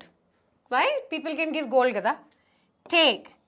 I took some money from him. Get. I got first rank. I forgot her name. Okay. We bought a new house. We sold our old car. I pay taxes in time. We must always help others. Ikkada oka often confused word ochindi, buy. Okay. Buy is the present tense. Okay. దీనికి past tense ఏంటి? Bought or brought? Which is the past tense of buy? Buy past tense, brought. Sorry, bought. The past tense of the verb buy is bought. Mari brought ki present tense? Bring. జనరల్గా సహజంగా అందరూ తప్పు చేస్తారు, చాలా confuse అయిపోతారు. Buy, bought, bring, brought. ఇక్కడ R లేదు కాబట్టి పాస్ట్ టెన్స్లో కూడా ఆర్ ఉండదు. Simple technique. ఇక్కడ ప్రెజెంట్ టెన్స్లో ఆర్ ఉంది కాబట్టి పాస్ట్ టెన్స్లో కూడా ఆర్ ఉంటుంది. So buy, bought, okay, bring and brought. Don't get confused. There is no R in buy and bought. There is an R in bring and brought. So, this is list of a few transitive verbs. There are many more, of course. Now, examples. The teacher answered the question. Ikkada verb enti? Answered. What did she answer? She answered the question. My friend bought. Buy, bought. My friend bought a house. What is the action? Bought. What did he buy? He bought a house. The children found the money. Found is the action. Vetikaru kanipinchindi, dorikayi. What did they find? Money. Most Indians love cricket. My national game hockey aina kuda janal cricket nachukuntaru baga. So most Indians love cricket. Here love is the transitive verb because Indians love cricket. The action is passing from the subject through the verb to the object. Next sentence. The Robinsons like football. So like is the verb and football is the object. Next. Sylvia kicked John under the table. Kicked is in the first sentence lo chusam manam. Kicked is the transitive verb. Whom did she kick? She kicked John. Joshua wants a smile from Leigh, his beautiful but serious lab partner. It's a big sentence, okay? But there will be only one transitive verb and only one object. What does he want? He wants a smile. Idantha complement akkarledu maaku. Okay, this part of it is a part of the sentence but is not a part of the object of this transitive verb. The transitive verb here is wants. And now you ask the question, what does he want? He wants a smile. Okay. Now, Carrie painted the canvas in Johnson Pollock fashion, dribbling bright colors from a heavily soaked brush. What is the verb? Painted is the verb. What did she paint? She painted the canvas. మిగతా part of the sentence ఎలా paint చేసింది అనే దాన్ని describe చేస్తున్నాయే తప్పిస్తే ఏం paint చేసింది? She painted the canvas. So painted is the transitive noun because the action from Carrie is being transferred to the canvas. Alicia wrote a love poem on a restaurant napkin. What did Alicia do? She wrote. What did she write? She wrote a poem. Now, Antonio eats lima beans drenched in brown gravy. What does Antonio do? He eats. What does he eat? He eats lima beans. How does he eat? How does he prefer eating lima beans? He prefers eating lima beans drenched in brown gravy. Pinky the poodle cleans the dirty supper dishes with his tongue. Poodle is a dog. It's a kind of Pomeranian, Alsatian. Ala, poodle anedi kuda oka dog. So Pinky the poodle cleans the dirty supper dishes with his tongue. Dinner అయిపోయిన తర్వాత dishes అన్నిటిని tongue తో నీట్గా clean చేస్తాడట. Before grandma loads the pre-washed items into the dishwasher. Now, first of all, what is the main subject here? Pinky the poodle. Because action is being done by Pinky the poodle. First action. Now, Pinky the poodle cleans, loads. రెండు action words ఉన్నాయి. Okay. Pinky the poodle cleans. What does Pinky clean? Supper dishes. Okay. Before grandma loads the pre-washed items into the dishwasher. What does grandma load? She loads the pre-washed items. So, when you have more than one subject, look for more than one transitive verb in the sentences. Now, adi transitive. Transitive verbs ante enti? Transitive verbs are action words with a direct object. Right? Now, let us understand what are intransitive verbs. Intransitive verbs. When there is no direct action that follows an action verb, such a verb is called intransitive. Ante dantlo transferring ability undadu. The action does not transfer from the subject to the object. For indaga manam cheppukunna simple example, birds fly, and birds fly in the sky. ఈ రెండు సెంటెన్సెస్లో fly fly same, birds birds same. Okay, what do birds do అంటే birds fly అంతే. Where do birds fly? Birds fly in the Where do birds fly? Birds fly in the sky. The action of the noun is being transferred through the verb to the object. That is transitive verb. Whereas in case of intransitive verbs, the action does not follow the direct object. When there is no direct object that follows an action verb, the verb is said to be intransitive. Intransitive verb also has two characters. What are they? The first, like a transitive verb, it is an action word for and is expressing a doable activity. Idi action word, adi action word. Like arrive, go, lie, sneeze, tummadam, sit, die. Example. But unlike a transitive verb, it will not have a direct object to receive the action. Transitive verb, andike cheppan, transitive ante transferring, action is transferring from the subject to the object. Whereas when you're talking about intransitive verbs, the action is not transferred from the subject to the object. There is the object is absent. Intransitive verbs, here are some examples. Walk, jump, sleep, sit, lie, stand, weep, die, remain, flow, rivers flow, water flows, fly, birds fly, ఇప్పుడు చెప్పాను ఇందాక. Fall, kneel, kneel down అంటే మోకాళ్ళ మీద కూర్చోడం. Below, belong, wait, come and go. Let us look at the example sentences. Here are some examples. We walk to the railway station. Children jump with joy. Babies sleep for many hours. My brother stood there. ఇక్కడ ఎక్కడా కూడా మీకు direct object కనబడలేదు. Jesus wept. Identify the intransitive verb. Huffing and puffing, we arrived at the classroom door with only 7 seconds to spare. Arrived is the intransitive verb. The action is not being transferred to the direct object. Inka examples lo you'll understand better. James went to the campus cafe for a steaming bowl of squid eyeball stew. What is the intransitive verb? Went. To escape the midday sun, the cats lie in the shade under our cars. Actually, under cars ante like it would have been a direct action, but the cats lie in the shade under our car. So the action is not directly getting transferred. That is why lie has become an intransitive verb.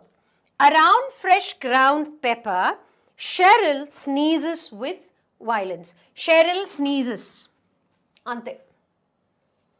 In the evenings, Glenda sits on the front porch to admire the immaculate lawn. Beautiful lawn ni admire chestu కూర్చుంటుందిట. But Glenda sits. Ante. Flipped on its back, the beetle that Clara soaked in insecticide dies under the refrigerator. So, the beetle ekkadundi, dies ekkadundi. So, beetle dies. There is no passing of the action. You will often find transitive verbs used intransitively, that is without an action. For example, they are eating. Okay. We play in the evening. I understand. There are exceptions. Pratidaniki exceptions unnatte veetiki kuda exceptions untayi. For example, at rare times, intransitive verbs are used transitively. How? Transitive verbs ni intransitive verbs ki ela vaadamo chusukunnam. Indake cheppanu nenu. ఇది బండ గుర్తు example, ఇది ఎప్పటికీ జ్ఞాపకం పెట్టుకోవచ్చు. Easy to explain కూడా, right?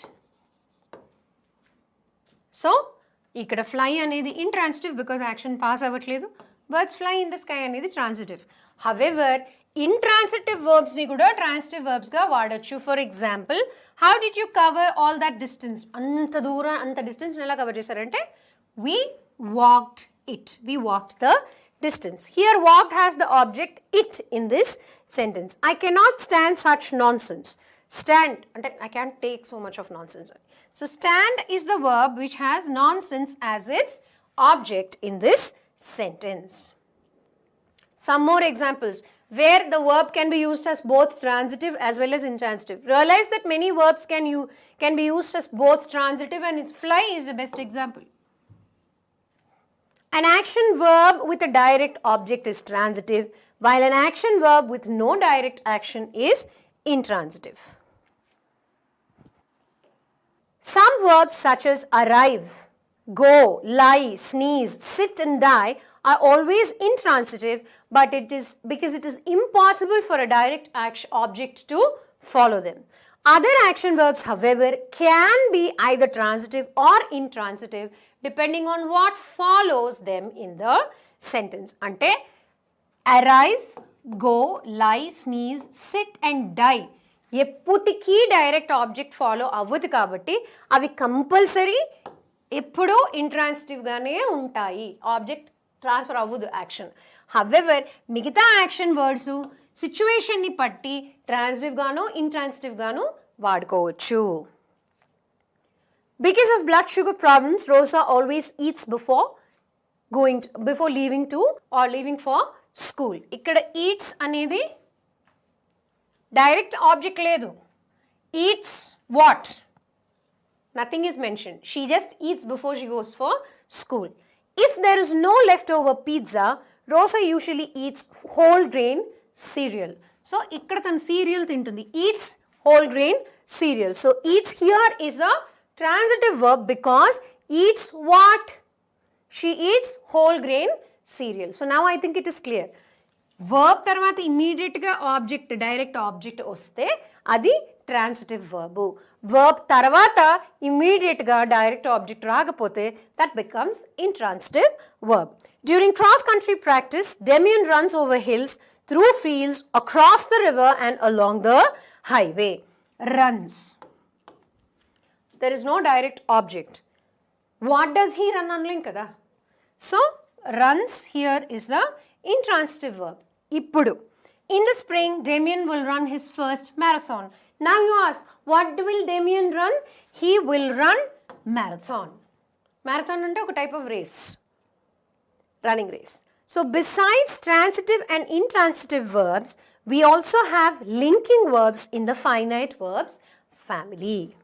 So ఇవన్నీ finite verbs అనేవి అన్నీ కూడా they are countable, where the action is happening and you can see whether the action is being transferred or the action is not directly transferred to a direct object. So idandi story of verbs, especially transitive and intransitive verbs regard lo. Voice ante sound anukuntunnara. Voice ante English grammar loni oka chaala important topic. ఇది మన వర్బ్స్కి సంబంధించిన topic. Okay, ఇది మన వర్బ్స్కి సంబంధించిన topic. అవి చేసే ఫంక్షన్ని బట్టి, అందులో వచ్చే సింటాక్స్ని బట్టి వాటి వాయిసెస్ మారుతూ ఉంటాయి. ఇవి రెండు విధాలుగా, అంటే రెండు డివిజన్స్ ఉంటాయి దీంట్లో. One kind is called active voice, another kind of voice is passive voice. So మరి డీటెయిల్స్లోకి వెళ్ళిపోదామా. So active and passive voice using ఏంటి? ప్యాసివ్గా ఉండడము అంటే ఎక్కువగా పట్టించుకోకపోవడం. యాక్టివ్గా ఉండడం అంటే మీ అందరిలో యాక్టివ్గా ఉండడం. T1 ఛానల్, T1 అకాడమీని ఫాలో అయిపోయి చాలా యాక్టివ్గా బోల్డ్ అని విషయాలు నేర్చేసుకుంటున్నారు కదా, దాన్ని యాక్టివ్ అంటారు. ప్యాసివ్గా అంటే ఏది పట్టించుకోకుండా కూల్గా, లైట్గా, లేజీగా ఉండేవాళ్ళని ప్యాసివ్ అంటాం. Usually those are the meanings. But వర్బ్స్లో, సెంటెన్సెస్లో, గ్రామర్లో active voice and passive voice అంటే ఏంటో ఇవాళ మనం తెలుసుకుందాం. So what is active or passive voice? Now, will you watch LeBron play some basketball or some random person sitting in the stands? So basketball game కానీ ఓ cricket match కానీ చూస్తున్నప్పుడు, studio అంటే మనం టీవీలో చూస్తున్నప్పుడు, మనం మన ఫేవరెట్ ప్లేయర్ ఆన్ ఫీల్డ్ ఉన్నప్పుడు ఇన్ యాక్షన్ చూడాలనుకుంటామా, లేకపోతే ఎవరైనా స్టాండ్స్లో కూర్చున్న వాళ్ళని చూడాలనుకుంటామా?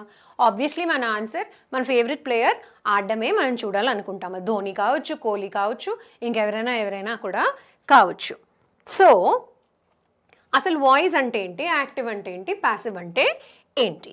Voice is the form of a verb that indicates the subject of the verb which performs or receives the action. ఇప్పుడు ఒక యాక్షన్ జరిగినప్పుడు she threw the ball అని మనం అన్నప్పుడు యాక్షన్ చేసింది ఎవరు? she. రైట్? ఇందులో రిసీవర్ ఎవరు లేరు. ఓకే, ఇంకొకటి చెప్తాను. she threw the ball at him. Okay, she threw the ball at him. Now, ఈ సెంటెన్స్లో రెండు అంటే ఇద్దరు మనుషులు ఉన్నారు, రెండు నౌన్స్ కానీ ప్రొనౌన్స్ కానీ ఉన్నాయి. ఏంటవి? ఒకటి షీ, ఒకటి him. Of course ball is also there. ఇప్పుడు who is doing the action? She is doing the action, right? And action is received by him. అంతే కదా, బాల్ పట్టుకున్న వాళ్ళు యాక్షన్ రిసీవ్ చేసుకున్నారు. So depending on the importance that is given to the subject, to the doer of the action or receiver of the action, voices are divided as active voice and passive voice. ఒక సెంటెన్స్లో action చేసిన వాళ్ళకి importance ఇచ్చినప్పుడు దాన్ని active voice అంటాము. అలాగే రిసీవర్కి importance ఇచ్చే సెంటెన్సెస్ని passive voice అని అంటాము. Okay, he received the ball thrown by her. He received, he becomes the subject. She threw the ball at him. He received the ball thrown by her. Difference అర్థమవుతుందా? He received అన్నప్పుడు receiver of the action becomes the main part of the sentence. She threw the ball అన్నప్పుడు doer of the action becomes the main part of the sentence.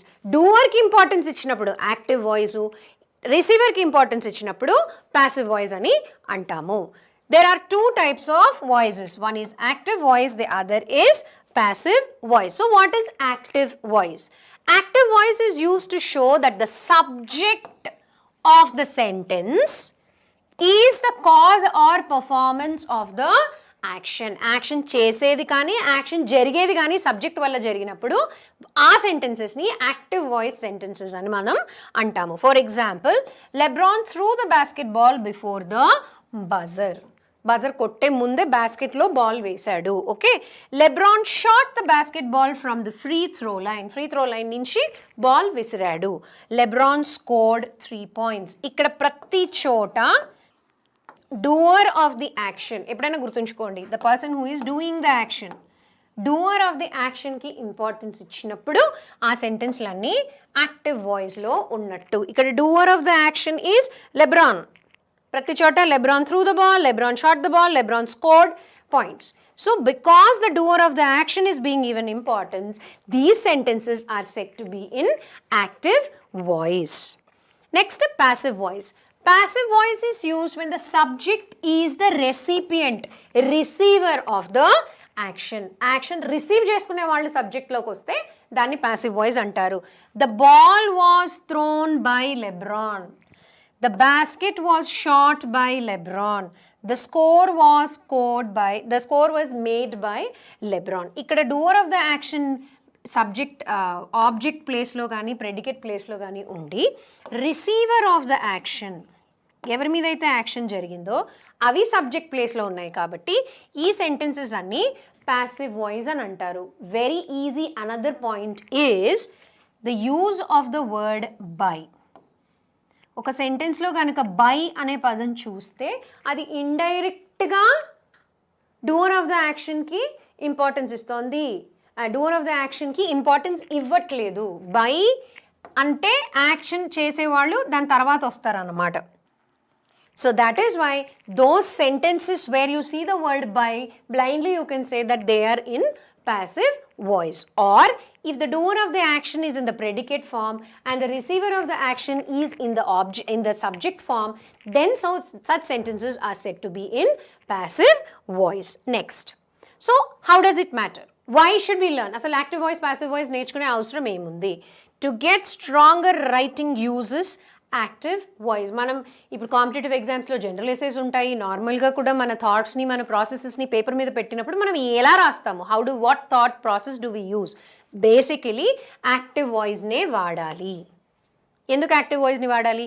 Sentences are short and crisp when you use active voice. అదే passive voice వాడారనుకోండి, by అనే ఒక పదం వాడేసరికి sentence long అయిపోతుంది. అది ఎక్కడ మొదలు పెట్టామో అది ఎక్కడ ఎండ్ చేస్తున్నామో usually it becomes difficult. Though passive voice is one of the most beautiful forms of writing, still most of the English language teachers, faculty, even students prefer to write in active voice. ఎందుకంటే mistakes అనేవి తక్కువ జరుగుతాయి active voice. Sentence చిన్నగా ఉంటుంది కాబట్టి ఎక్కడైనా తప్పుపోతే తెలుసుకోవచ్చు. Passive voice రాస్తే కంపౌండ్ సెంటెన్సెస్ వాడతాం కాబట్టి ప్యాసివ్ వాయిస్ రాసినప్పుడు మిస్టేక్స్ దొరికే అవకాశాలు ఎక్కువ ఉంటాయి. So we usually for strong writing always it is suggested to use active voice. So active voice ఎందుకు వాడాలి? Active voice, active voice is more direct and concise, crisp, short, versus passive voice is usually wordier, it is lengthier, ఎక్కువ words ఉంటాయి. Active voice is like watching LeBron play, డైరెక్ట్గా మీ you are in action, okay, మీ favourite player ఆడుతున్నట్టు. Passive voice is like watching a gum stick that bleachers in the stands. ఎవడో స్టాండ్లో కూర్చుని ఊరికే ఎంజాయ్ చేస్తున్నామని చూడడం కంటే యాక్టివ్గా మీ ఫేవరెట్ ప్లేయర్ ఆడినప్పుడు మీరెంత యాక్టివ్గా ఫీల్ అవుతారో, that is the reason it is important to use active voice when you are using major forms of writing. Now when would you want to use passive? అసలు passive voice ఎప్పుడు వాడచ్చు? రెండు voices ఉన్నప్పుడు, ఒకటి యాక్టివ్గా ఉండడానికి, కన్సైజ్గా రాయడానికి, బ్రీఫ్గా రాయడానికి, క్రిస్ప్గా రాయడానికి, ఎఫెక్టివ్గా రాయడానికి యాక్టివ్ వాయిస్ వాడినప్పుడు ప్యాసివ్ వాయిస్ ఎప్పుడు వాడాలి? So when you intentionally trying to hide the subject of the sentence. For example, a politician might say the mistake was made by someone, ఎవరో తెలీదు. Intentionally when you try to hide the facts, it is called, you want to use passive voice. Hiding the subject here helps him to hide the blame. When you intentionally try to minimize the guilt of the subject, for example, a cheating boyfriend might say cheating was committed by me. Okay, when passive voice better emphasizes the main point of the message, such as children were harmed by the drunken driver. So when you want to really emphasize on something, then you use passive voice. When you want to hide the subject, then you use passive voice. Okay, now what are the forms of passive? Passive voice requires a double verb and always consists of the to be form of the verb and the past participle. In that manam already cheppukunnam previous videos lo, usually ed, en and t తో end అయ్యే words ni past participles అని అంటాము. For example, John baked the bread, short, crisp and direct. But the bread was baked by John అన్నప్పుడు was is a form of the to be form. Verbs చెప్పుకున్నప్పుడు to be forms, base forms and to be forms చెప్పుకున్నాము. So is, was, am, all these are to be forms of the verbs. ఇక్కడ was baked by, so past participle plus the word by. So the bread was baked by John. Here the doer of the action is given importance. Here the receiver of the action is given importance. Okay, writers should be familiar with the to be forms of verbs, often called linking verbs. Already manam idu verbs video lo cheppukunnamu, so that they can easily identify the passive voice. Okay, review the to be forms: am, is, are, was, were, be, being, been. ఇవి already ఈ list మన verbs first video of వర్బ్స్లో ఉంది. ఆ video మళ్ళీ ఒకసారి చూడండి, మీకు clarity వస్తుంది టు బి ఫార్మ్స్ అంటే ఏంటో. Okay, what are the forms of passive voice verbs? అసలు ప్యాసివ్ వాయిస్ వర్బ్స్ ఏ ఫామ్లో అకర్ అవుతాయి? Forms of to be, note the forms of to be in the examples of the verb to kick. Is kicked becomes had been kicked. Was kicked becomes is going to be kicked. Okay, is being kicked ante presently, will be kicked future. Has been kicked present perfect, can be kicked, was being kicked, should be kicked. All these to kick ane e verb phrase toti form chesina be forms. How many be forms you can use with the word kicked? All of these are the examples of writing this to kick in the passive form. Now, forms of passive voice of verbs. Passive, the cookies were eaten by the children. Cookies were eaten by the children. Who is doing the action? ఇక్కడ action ఎవరు చేస్తున్నారు? పిల్లలు తింటున్నారు కదా. పిల్లలు cookies తింటున్నారు, cookies పిల్లలు తినబడుతున్నాయి అని రెండిట్లో యాక్షన్ ఒకటే, అర్థం ఒకటే, బట్ ప్రెజెంటేషన్ చేంజ్ అయింది. Same way the tunnels are dug by gophers. Gophers dug the tunnels. When the doer of the action is given importance, మళ్ళీ చెప్తున్నాను, doer of the action కి ఇంపార్టెన్స్ ఇస్తే, యాక్షన్ చేస్తున్న దానికి ఇంపార్టెన్స్ ఇచ్చినప్పుడు ఆ సెంటెన్స్ని active voice అని, రిసీవర్ ఆఫ్ ద యాక్షన్కి ఇంపార్టెన్స్ ఇచ్చినప్పుడు అలాంటి సెంటెన్సెస్ని ప్యాసివ్ వాయిస్ సెంటెన్సెస్ అని అంటాము. So now let us practice. ఇందులో యాక్టివ్ ఏది ప్యాసివ్ ఏది చూద్దాము, అదర్ ఫామ్లో కన్వర్ట్ చేయడానికి ట్రై చేద్దాము. Lucy made the chocolate cake. Lucy made the chocolate cake అన్నప్పుడు ఇక్కడ డోర్ ఆఫ్ ద యాక్షన్ ఎవరు? Lucy. What did she make? Chocolate cake. ఇప్పుడు దీనికి ప్యాసివ్ ఏముంటుంది? The chocolate cake was made by Lucy. Okay, ఎందుకంటే doer of receiver of the action becomes the subject, doer of the action becomes the object. So the chocolate cake was made by Lucy. The chocolate cake was made by Lucy వచ్చేసింది కదా. Next, the package was advertised by the travel agent. The package advertised by the travel agent. Doer of the action is travel agent. Receiver of the action is package. Therefore, this sentence is in the passive voice. Then active voice enti? The travel agent advertised the package. Ikkada doer of the action becomes the subject of the sentence. Next, the chain was broken by my brother. The chain was broken by my brother. My brother broke the chain on my bike. I hemmed the prom dress. Okay, I hemmed ante hemming ante kuttadam. The prom dress was hemmed by me. The pencil on the floor was broken by him. He broke the pencil on the floor.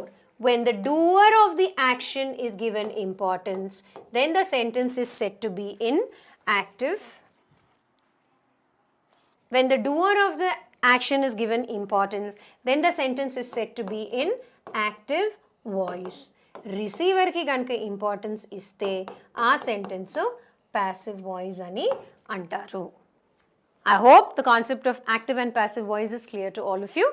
ఈ video కనుక మీకు నచ్చినట్టయితే మా ఛానల్కి subscribe చేయండి, వీడియోని share చేయండి, like చేయండి, మరియు మీ ఫ్రెండ్స్కి, మీ ఇతర తెలిసిన వాళ్ళందరికీ ఛానల్ గురించి చెప్పండి, వీడియోస్ గురించి కూడా చెప్పండి. Thank you for watching.